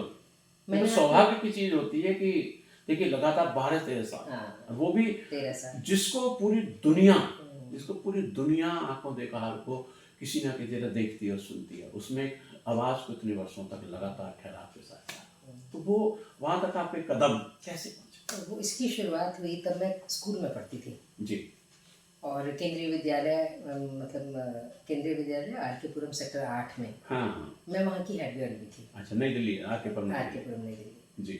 तो उसमें क्या था कि ऐसा हुआ कि जो हेड गर्ल थी उसको कार्यक्रम का संचालन दे दिया इन्होंने, ये कह करके कि हेड गर्ल करेगी। हाँ हाँ, तो मैंने उसका संचालन किया। हाँ, वो पहला संचालन था मेरे जीवन का।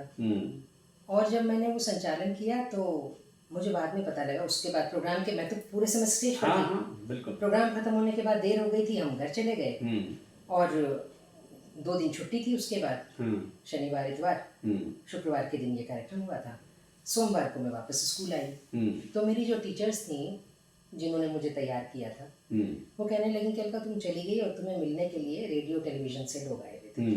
अच्छा। तो मुझे लगा कि ऐसा कैसे, तो उन्होंने 2 कार्ड निकाल के दिए, ये विजिटिंग कार्ड है, इनसे जाके मिलाना जी, वो तुम्हारा प्रोग्राम करना चाहते हैं। तो मैंने कहा अच्छा। अब क्या होता है, एनुअल फंक्शन जनरली उस समय होता है, उसके तुरंत बाद वो छुट्टियां हो जाती हैं और फिर एग्ज़ाम होते हैं। बिल्कुल। तो फिर 2 महीने की छुट्टी होती है। तो मैं भी उस समय 12th में पढ़ रही थी और मेरा बोर्ड एग्ज़ाम होना था। तो मैंने कहा अभी तो मैंने ये सब सोचना ही नहीं है, मैं ये सोचूंगी तो मेरा ध्यान, तो आकर्षण है ना, ये तो आकर्षण है, तो मैं पढ़ाई में कैसे केंद्रित करूंगी। तो मैंने उन दोनों कार्ड को संभाल करके अपनी अलमारी में रख दिया और कुछ नहीं सोचा, कुछ नहीं समझा, अपनी पढ़ाई की। एग्ज़ाम ख़त्म होने के बाद अप्रैल मई के महीने में मैं रेडियो भी गई, टेलीविज़न भी गई, कार्ड दिया, मिल के आई। मैंने कहा आप मेरे स्कूल आए थे, मेरी टीचर ने ये दिया था आपसे मिलने के लिए, हालांकि दिया थोड़ा पहले था, अब मैं आई हूँ। मुझे भी याद है कि रेडियो में उस समय करुणा श्रीवास्तव होती थी। उन्होंने मुझे पहला प्रोग्राम दिया रेडियो का, वो था लोकगीतों में सावन। अच्छा। तो सावन का महीना आ गया, तो जून में शायद मैंने मेरा रिकॉर्ड बजना था, रिकॉर्डेड प्रोग्राम था। तो मैंने उस पर एक आलेख लिखा। उसके बाद एक बंद कमरे में बैठ करके, जैसे भी हम बैठे हैं सामने रिकॉर्डिंग चल रही है, ऐसे ही वो एक रिकॉर्डिंग था। मैंने अपने उसमें माइक के सामने मैंने अपना वो पढ़ दिया आलेख। उसमें चेहरा तो दिखता नहीं, बिल्कुल। तो मैंने उसको कागज़ पर आराम से पढ़ दिया। मेरा ही लिखा हुआ था, पढ़ने में कोई दिक्कत नहीं थी, बड़ा आसान सा था। मैं देख के आ गई और मुझे 40 रुपए का चेक भी मिला। उस जमाने में बहुत होते थे 40 रुपए। मैंने कहा यार ये तो बड़ा अच्छा हो गया।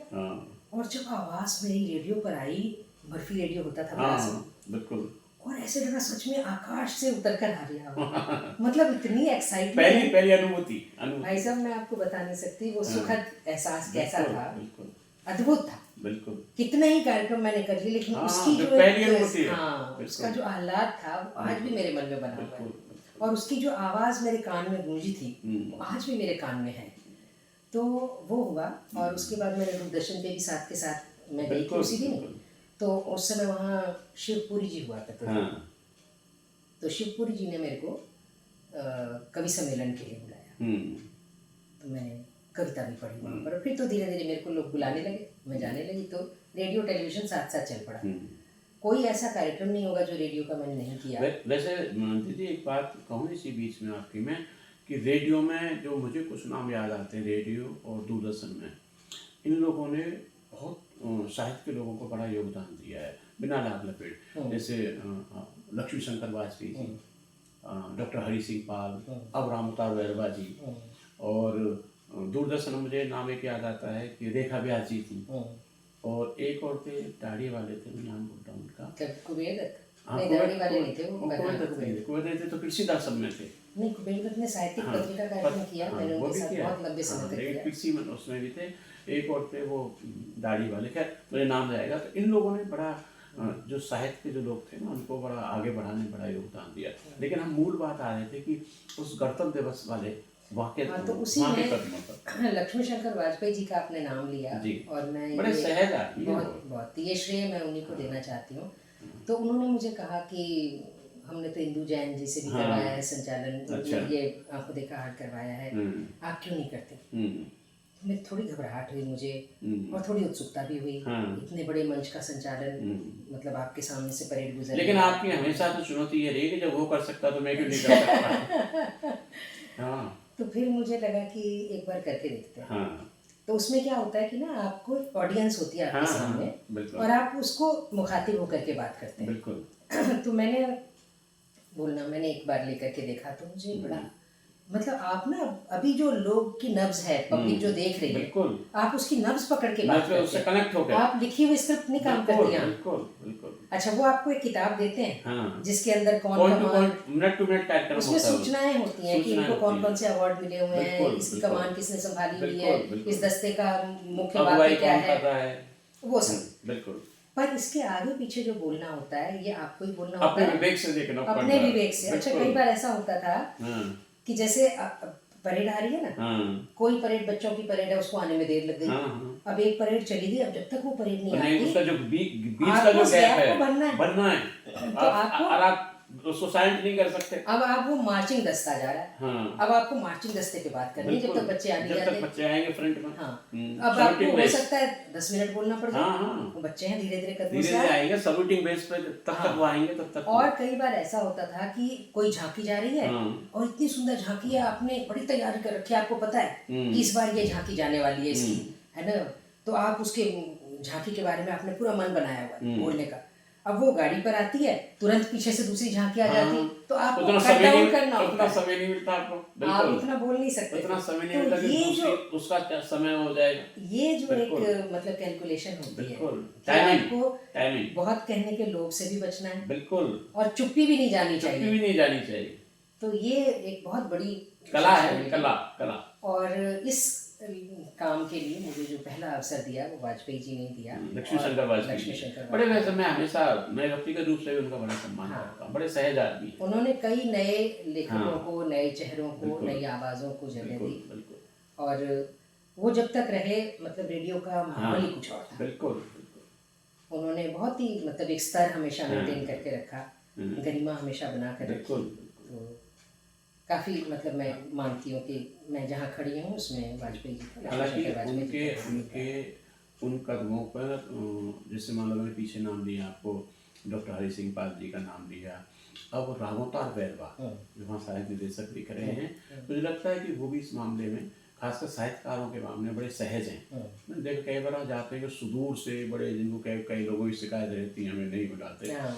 उनको भी बड़े ऐसे कई लोगों हाँ, को उन्होंने मौका दिया बहुत जिनको मौका मंच भी दिया। नहीं मिलता, मंच भी नहीं मौका मिलता। दिया। इस बारे में वाजपेयी जी तो धन्यवाद के पात्र हैं ही, बैरवा साहब भी धन्यवाद के पात्र हैं जी। आगे तो बस मतलब ये यूँ रहा कि फिर मैंने एक बार किया, 2 बार किया, तो टोटल कितने बार? 13 बार 13 बार 13 तारीख। 13 बार तो जी। वो जो चस्का था, धीरे-धीरे चस्का लगने लगा। अच्छा, सुबह-सुबह उठना पड़ता था। हाँ हाँ रात भर नींद नहीं आती थी इस चक्कर में। बिल्कुल, वो तो टाइम नहीं जाना पड़ता है ना, रिहर्सल भी है, रिहर्सल कई आपको सारी जाना रिहर्सल है है। और हाँ। गाड़ी आती है आपको लेने के लिए, हम्म, तो मतलब बहुत चौकन्ना बिल्कुल रहना पड़ता बिल्कुल है। बिल्कुल। और उसके बाद भी ये ख्याल भी रखना पड़ता है कि किसी भी तरह गला खराब ना हो जाए, नहीं और तबीयत और खराब वो तो समय गला खराब, खराब होने का होता है। वो समय क्योंकि वैसा होता है। हाँ। अच्छा, दूसरा इसी तरह से जैसे आपको ये बड़ा सौभाग्य मिला गणतंत्र दिवस समारोह का आपको वहाँ पर देखा हाल का, उसी तरह आपको देश की सरकारी और गैर सरकारी संस्थाओं से आपको मुझे लगता है कि सैकड़ों पुरस्कार मिले, कुछ यादगार पुरस्कार। मैं नहीं कहूँगा सूची इतनी लंबी है कि मुझे लगता है कि बहुत ज़्यादा समय नहीं मिलेगा, ऐसा नहीं है। कुछ बहुत सारे आपको कुछ सरकार के भी सम्मान मिले हैं, जो कुछ मुझे गैर पहला सरकारी संस्थानों के संस्कार मिले हैं। नारी साहित्य अकादमी ने भी आपको सम्मानित किया, इंद्रप्रस्थ लिटरेचर ने फेस्टिवल ने भी आपको सम्मानित किया, और भी बहुत सारे सेंटर। मुझे जो पहला सम्मान मिला जी जिससे मेरा खाता खुला मैं जी कहूँगी, जी जी। वो हिंदी अकादमी का ही था, अच्छा, हिंदी अकादमी दिल्ली सरकार। दिल्ली सरकार का। जी। और मैं बिल्कुल नहीं जानती हम्म, कि ये किस तरीके से हाँ, मुझे मिला, क्योंकि मैं किसी को न जानती थी न कभी मिलने हाँ, जाती थी। और अक्सर लोग एक दूसरे से मिलते जुलते रहते हैं। तो शादी मेरी हो चुकी थी, नौकरी मेरी आपको बताया बड़ी संवेदनशील थी, बिल्कुल। तो मुझे इतनी फुर्सत नहीं मिलती थी कि मैं किसी से मिलने जुलने जाऊं या बात करूं। हम्म, तो मुझे कहीं दूर दूर तक एहसास नहीं था कि मेरी किसी किताब को जी। मिल सकता है, हिंदी अकादमी सम्मान देती हिंदी है उस अकादमी समय। देगी सम्मान। तो वो किताब थी मैं ही तो हूँ ये, हम्म, कविता संग्रह था। जी। और एक दिन मैं घर आई तो मैंने देखा एक पत्र हिंदी अकादमी से आया हुआ, खोला तो उसमें नीचे मतलब उसमें पत्र लिखा है कि आपको इसके लिए सम्मानित किया जा रहा है, और नीचे जनार्दन द्विवेदी जी के हस्ताक्षर थे। जी जी। तो मुझे ध्यान आया कि जनार्दन द्विवेदी जी के साथ मैंने 1-2 कार्यक्रम उनकी उसमें किए थे, जी जी। और उन्होंने मेरे बोलने की कला को हाँ। पसंद किया था। तो हो सकता है उनके ध्यान में रहा हो, और उन्होंने उस बात का एहसास करते हुए, क्योंकि न मेरी तरफ से कोई किताब जमा की थी मैंने, न मुझे कुछ पता है इसकी क्या प्रक्रिया होती है, मैं आज भी नहीं जानती हूँ। बिल्कुल।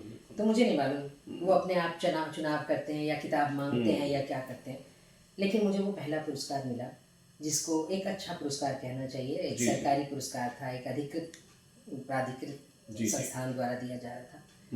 तो उसने भी मुझे हौसला दिया, और उस समय शीला दीक्षित थी, उनके हाथों से दिया गया था। और मेरे बड़े प्रिय लेखक, बड़े आदरणीय लेखक जिनका बहुत मुझे पिता तुल्य स्नेह मिला है, डॉक्टर रामदरस मिश्र। हाँ। वो सचिव हुआ करते थे? नहीं, सचिव नहीं होते थे। उनको पिछले वर्ष मिला था, तो इस वर्ष उनके हाथों सम्मान दिलाया गया था। तो ये सौभाग्य, बाई चांस ऐसा सौभाग्य बन गया कि शीला दीक्षित, रामदरस मिश्र और जनार्दन द्विवेदी और कमलेश्वर जी, हाँ, बड़े कथाकार, ये पूरी टीम थी जिन्होंने मुझे सम्मानित किया था। तो मेरे लिए वो चित्र मेरी आंखों में बसा रहता है, वो तो एल्बम में ज़रूर है। बिल्कुल।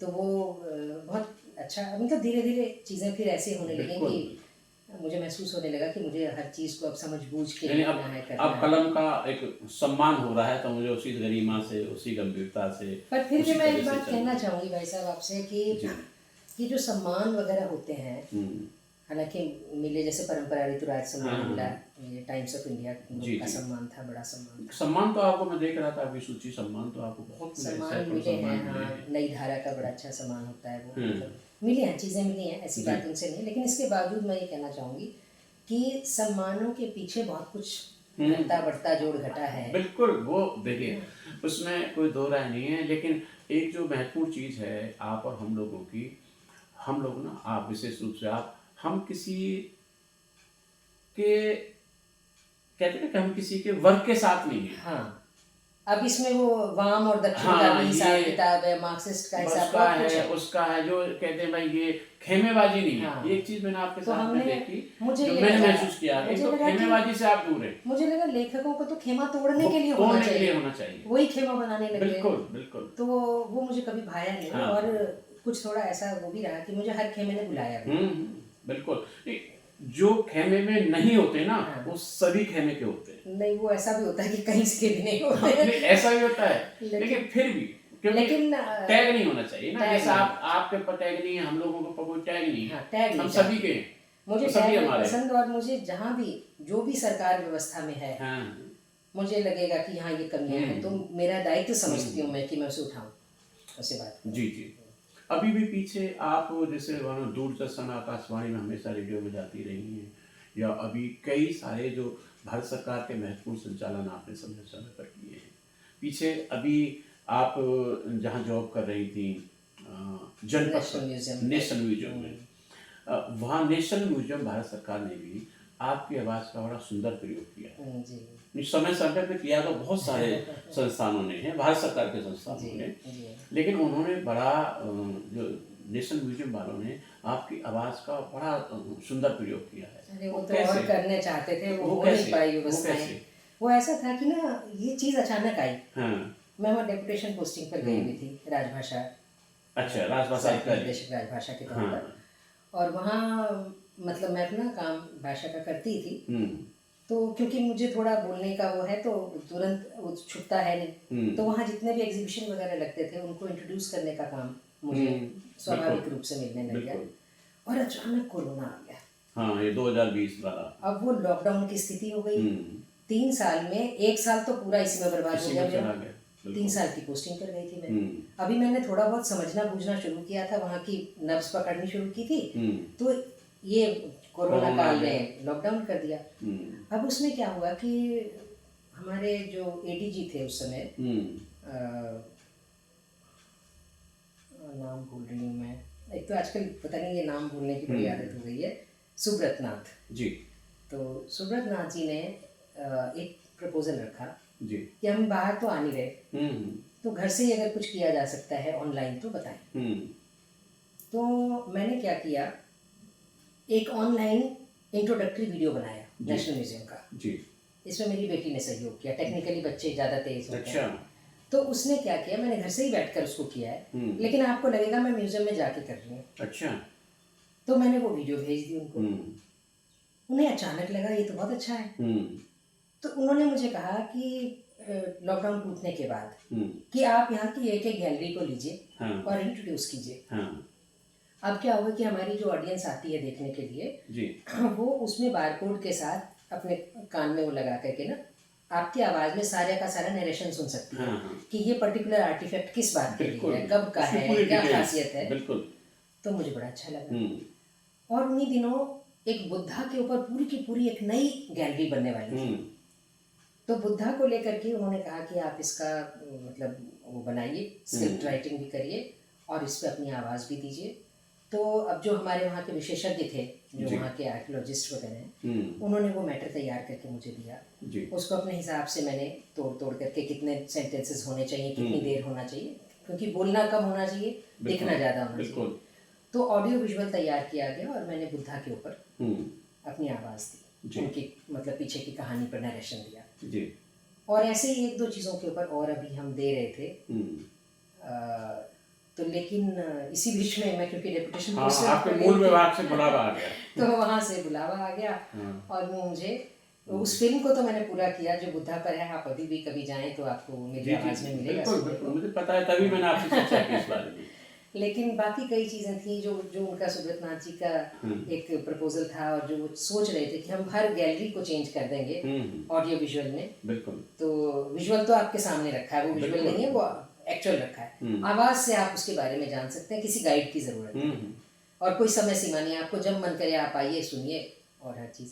तो वो अधूरा रह गया, जो मुझे भी कहीं कसक है उस कठोरता बात की। अंदर से कि हाँ ये होना चाहिए। होना चाहिए था। इसके अलावा मुझे फिजी में हाँ, जो विदेश विश्व हिंदी यात्राएं जो होती सम्मेलन हैं में आपकी, बहुत, छठा विश्व हिंदी छठे सम्मेलन विश्व में आप हिंदी- गई हैं, लंदन गई हैं, आपकी याददाश्त बहुत अच्छी है। और कई कई सारे देशों की आप विदेश यात्रा है। लंदन में भी मैंने शोध पत्र का पाठ हाँ। किया था वहाँ।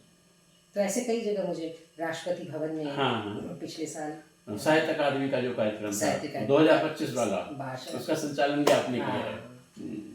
तो वो भी बड़ा अच्छा कार्यक्रम रहा, लोगों को पसंद आया, जी, तो जी। मौके मिले। हाँ, लेकिन एक चीज मुझे आप बताइए कि आपके साहित्य पर और आपके जीवन पर, जीवन के व्यक्तित्व पर कुछ यूनिवर्सिटी में शोध हुए हैं, लघु शोध और शोध, और कुछ कॉलेज के सिलेबस में आपकी कुछ रचनाएं हैं, उसके बारे में बताएं कुछ। हाँ बिल्कुल, ये धारवाड़ यूनिवर्सिटी है, हाँ। दक्षिण में जी।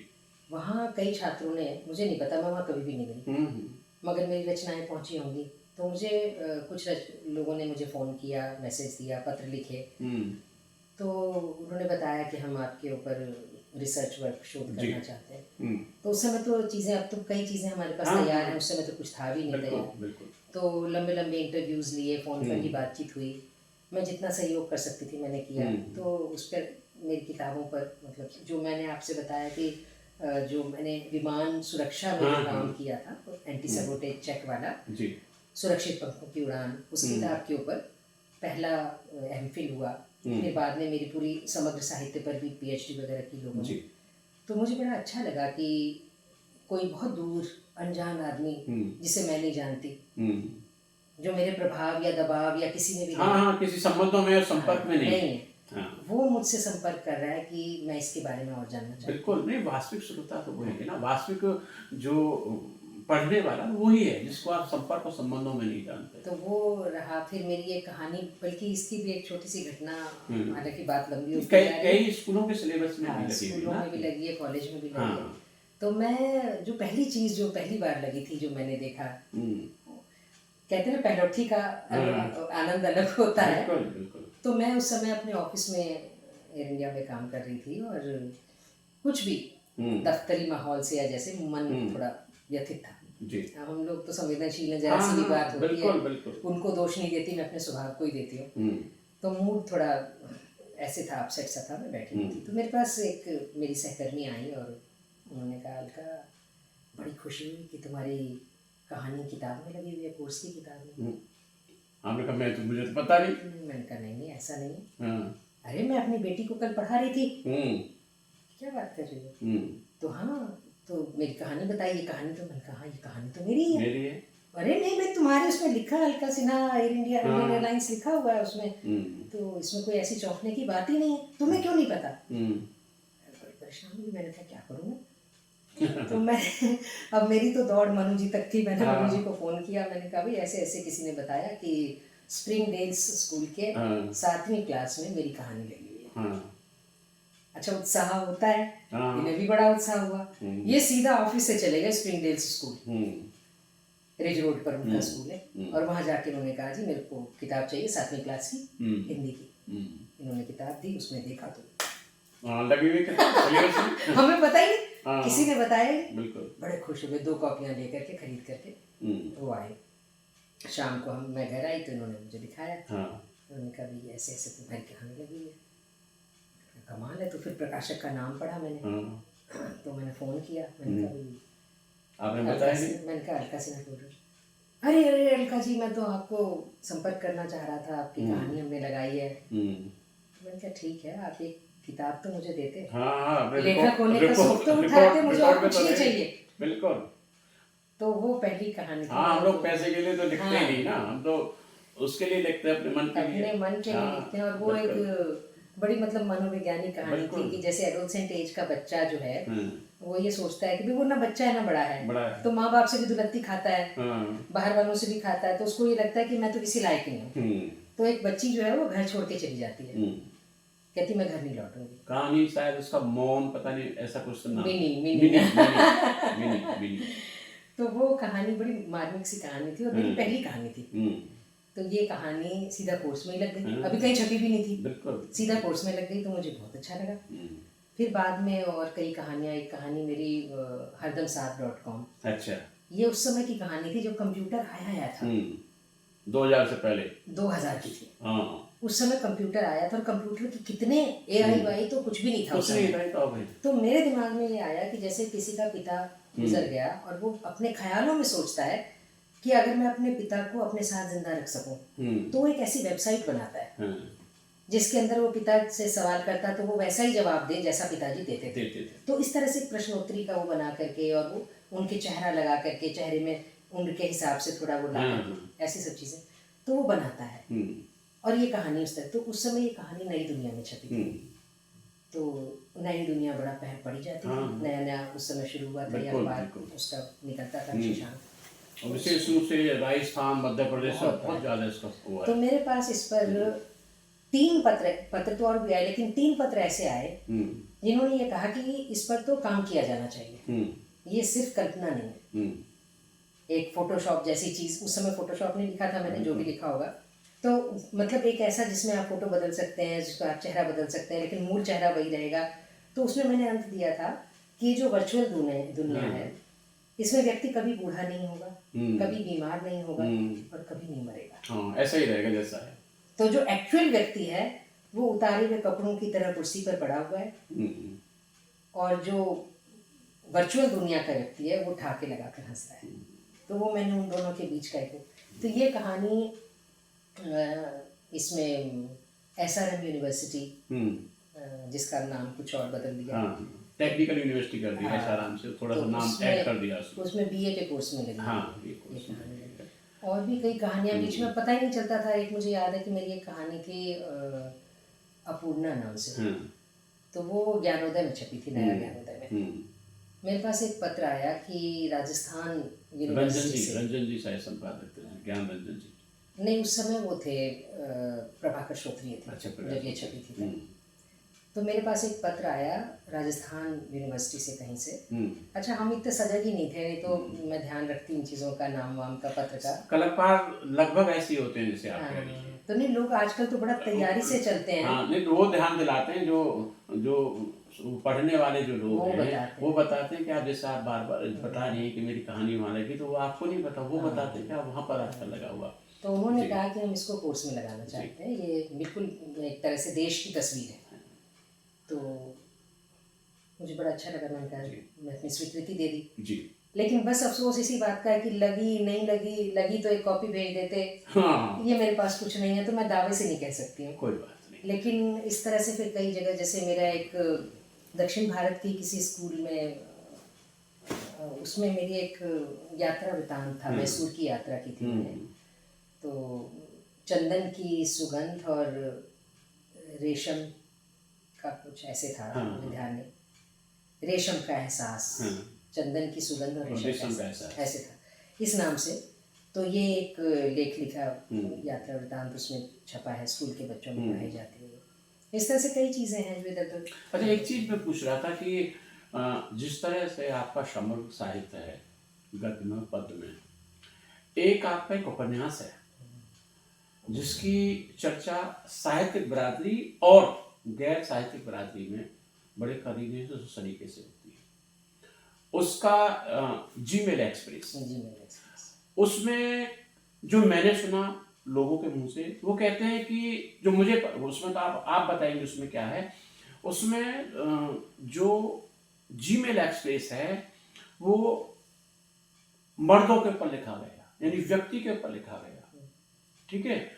तो कई बार ये सवाल लोगों के जहन में होता है, दिमाग में पैदा होता है कि एक महिला साहित्यकार इतने सलीके से, इतने करीने से और इतने व्यवहारिक रूप से जीमेल की सामग्री को कैसे इकट्ठा करके कलम बंद कर सकती है। वो जीमेल एक्सप्रेस है क्या? आपने बड़ी चर्चा है इसकी। आपने बहुत अच्छा सवाल पूछा और बहुत अच्छे ढंग से पूछा है। जी नहीं तो कई लोग तो इसको अदरवाइज भी ले लेते थे कि जी। पुरुष वैश्याओं पर ये उपन्यास है। तो लोग कहते थे पुरुष वैश्या मतलब शायद वही बात है ना, किताब बिके इसके लिए हाँ कुछ हाँ ऐसा उठा लिया। जी लेकिन ऐसा नहीं है। जी। एक महिला कथाकार होने के नाते मैंने पुरुष विमर्श को लेकर के या पुरुष वैश्यावृत्ति को लेकर कैसे लिखा, ये बहुत अहम सवाल है। जी जी। तो मैं इसके जवाब में इतना ही कहना चाहती हूँ ना कि पुरुष अपनी शक्ल अपना चेहरा नहीं देख सकता, उसे तो स्त्री ही देखेगी। बिल्कुल जैसे स्त्री के चेहरे को पुरुष देख सकता है, बिल्कुल। मुझे अपना चेहरा नहीं दिखाई पड़ता, आप देख सकते हैं। बिल्कुल। आपका चेहरा मैं देख सकती हूँ। बिल्कुल उसी तरह से जब हम बार बार ये बात करते हैं या करते थे कि स्त्री विमर्श का एक दौर चला, स्त्रियों के साथ ये हुआ, स्त्रियों के साथ ये हुआ, तो वहीं मैं ये भी महसूस कर रही थी कि कई वो महिलाएं जो बड़े पद बड़ी प्रतिष्ठा पर पहुंच गई थी, वो बिल्कुल उसी तरह से पुरुषों का शोषण कर रही थी। बिल्कुल।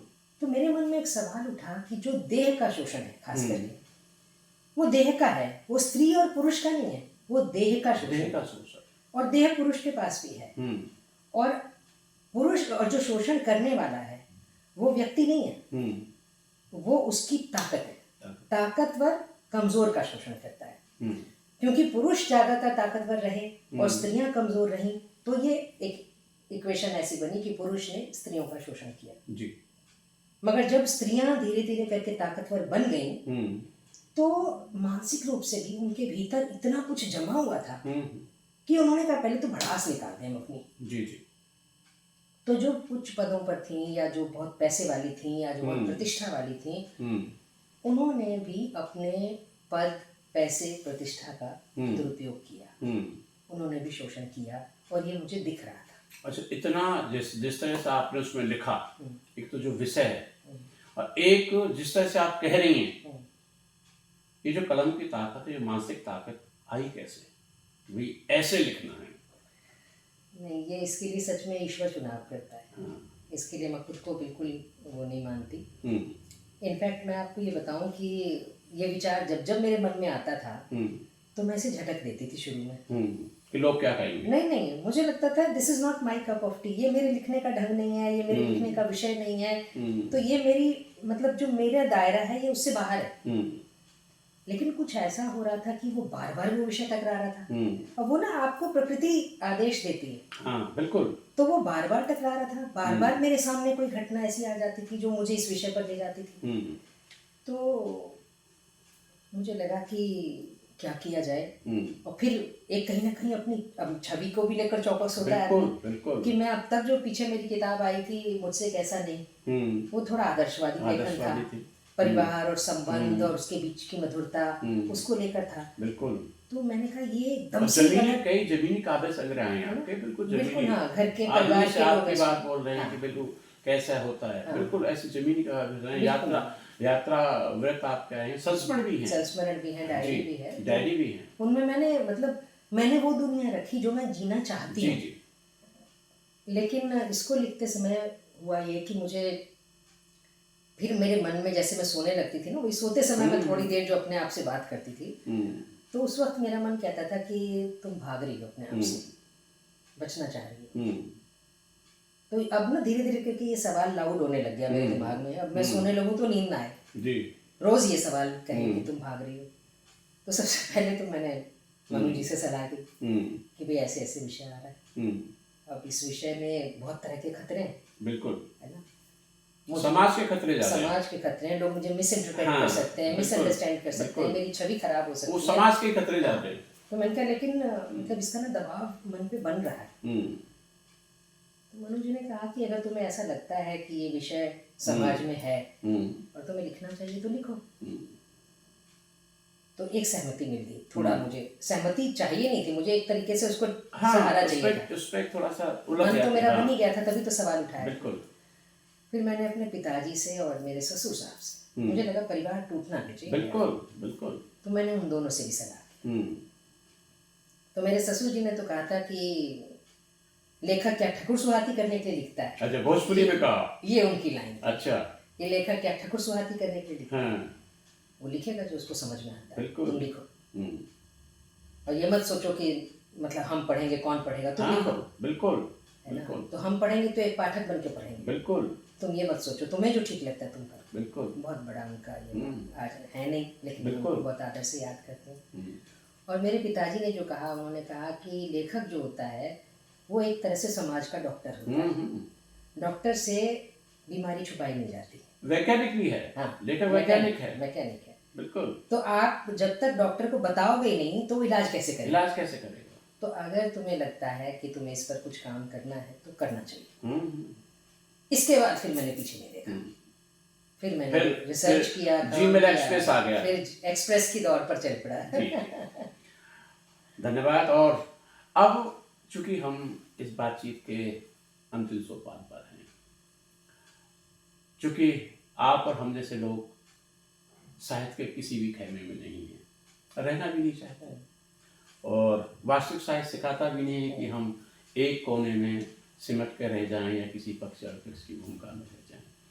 मेरा सवाल आपसे ये है, भारत में हिंदी या किसी भी भाषा में जो नए बच्चे लिख रहे हैं, नए साहित्यकार लिख रहे हैं, उनके लिए आप क्या कहना चाहेंगे? उनके लिए आपका क्या संदेश है? साहित्य कैसा होना चाहिए, या किस आप क्या कहते हैं, उनके लिए क्या संदेश है आपका, जो नए बच्चे अब साहित्य में आना चाह रहे हैं या नए बच्चे आ रहे हैं, उनके लिए क्या कहना चाहिए? देखिए, हम कोई भी काम करते हैं जी, खाना ही बनाते हैं, तो मेरे दिमाग में होता है कि ये खाना क्या बनेगा, बनकर कैसा आएगा, एक तस्वीर सी आ जाती है। बिल्कुल। मैं ऑफिस का ही कोई काम करती हूँ या मैं कोई संचालन करती हूँ तो मेरे निगाह में एक तस्वीर से उभरती है कि जब मैं बोलूँ तो ये हो, लोगों का एहसास वाह वाह का हो, या आंखों से आंसू बह रहे हो, या वो आह्लाद महसूस कर रहे हो, हाँ, उसकी प्रतिक्रिया दिखाई पड़े, कुछ ना कुछ आपके दिमाग में एक तस्वीर होती है। उसे आप चलते फिरते शब्दों में अगर कहना चाहें तो मकसद कह सकते हैं। आपका मकसद क्या है? बिल्कुल। आज के समय में क्या है कि मकसद सिर्फ प्रसिद्ध होना रह गया है, बस। पर मुझे लगता है कि इन सब चीजों से पूरी दुनिया व्यापार खेला हो सकती है। लेखक उसको देखने वाला एक चश्मा है, एक कैमरा है, इसलिए वो खुद वो नहीं हो सकता। हाँ, बिल्कुल। अगर आप लेखक बनना चाहते हैं, आप चाहते हैं, या बनना तो मैं मानती नहीं कि लेखक कोई बनता है, लेखक होता है, भीतर से होता है। आजकल तो क्लासेस लग रही हैं, कविता लिखना सिखाते हैं, कहानी लिखना सिखाते हैं, तो वो बात की बात है, लेकिन आपके भीतर उसका एक विषाणु, एक कीटाणु होना चाहिए, बिल्कुल। जीवाणु होना चाहिए। बिल्कुल। तो अगर आपके भीतर वो संवेदनशीलता है जो आपको ऑब्जर्व करवाती है वहाँ क्या हो रहा है, वहाँ पत्तियों के बीच में कुछ थोड़ी सी सरगोशी हो रही है, आपको समझ आना चाहिए क्या गड़बड़ है। आपका मन आपको बैठे ना रहने दे, बिल्कुल। जिज्ञासा इतनी हो कि आप जाके देखें कि उधर क्या हो रहा है, और अगर कुछ हो रहा है तो आप उसे दर्ज करें, कागज से, कलम पर, माइक से, आवाज से, विजुअल से, जैसे भी, हाँ, जैसे आप कर सकते हैं, लेकिन आप उसे अभिव्यक्ति दें। अगर ये चीजें आपके भीतर हैं, क्योंकि लेखक होना सामान्य बात नहीं है, बिल्कुल, ये एक बड़ी बात होती है। बिल्कुल। और लोगों की 50 किताबें हो जाती हैं, लेकिन मैं उनको लेखक नहीं देख पाती। बिल्कुल, बिल्कुल। तो लेखक होना बहुत बड़ी बात होती है। आपके भीतर ये तय होना चाहिए आप किस लिए लिख रहे हैं। बिल्कुल। आप किसी की तरह मत बनिए, अपनी तरह बनिए, अपनी तरह, अपनी तरह बनिए, बिल्कुल। इसलिए आपको जो लिखना है, जैसे मेरा एक बड़ा महत्वपूर्ण उद्देश्य जब मैं लिख रही होती हूँ तो जो मेरे सामने आता है जी, आप दो दुनिया है, एक वो जिसको आप जी रहे हैं, एक वो जिसको आप जीना चाहते हैं। तो ये दोनों दुनिया आपके लेखन में आनी चाहिए। बिल्कुल। जो दुनिया आप जी रहे हैं उसमें क्या है जो आप बदलना चाहते हैं, और फिर मैं उस दुनिया पे बदलने का सामर्थ्य नहीं रखती। बिल्कुल। सत्ता मेरे हाथ में नहीं है, प्रशासन मेरे हाथ में नहीं है, परिवर्तन मेरे हाथ में नहीं है शायद, लेकिन मैं उस दुनिया की एक तस्वीर दिखा सकती हूँ। बिल्कुल। अब जिनके हाथ में प्रशासन है, सामर्थ्य है, प्रतिभा है, वो उसे पढ़ें और ठीक लगता है तो बदलें, बिल्कुल। और नहीं ठीक लगता है तो वो अपनी तस्वीर बनाए। बिल्कुल सहमत। तो मुझे लगता है कि बहुत बड़ा दायित्व है जो कलम उठा रहे हैं, जो लेखक होना चाहते हैं, तो अपने समय को सार्थक करते हुए वो ये तय करें वो किस लिए लिख रहे हैं। जी। तो आपसे अकेले से नहीं होगा, हाँ, बिल्कुल, लेकिन जिससे होगा उनमें आप भी होंगे। जी जी जी, धन्यवाद साथियों। आज हमने इस रूबरू कार्यक्रम में चर्चा की हमारी बहन आदरणीय अनिता सिन्हा जी से।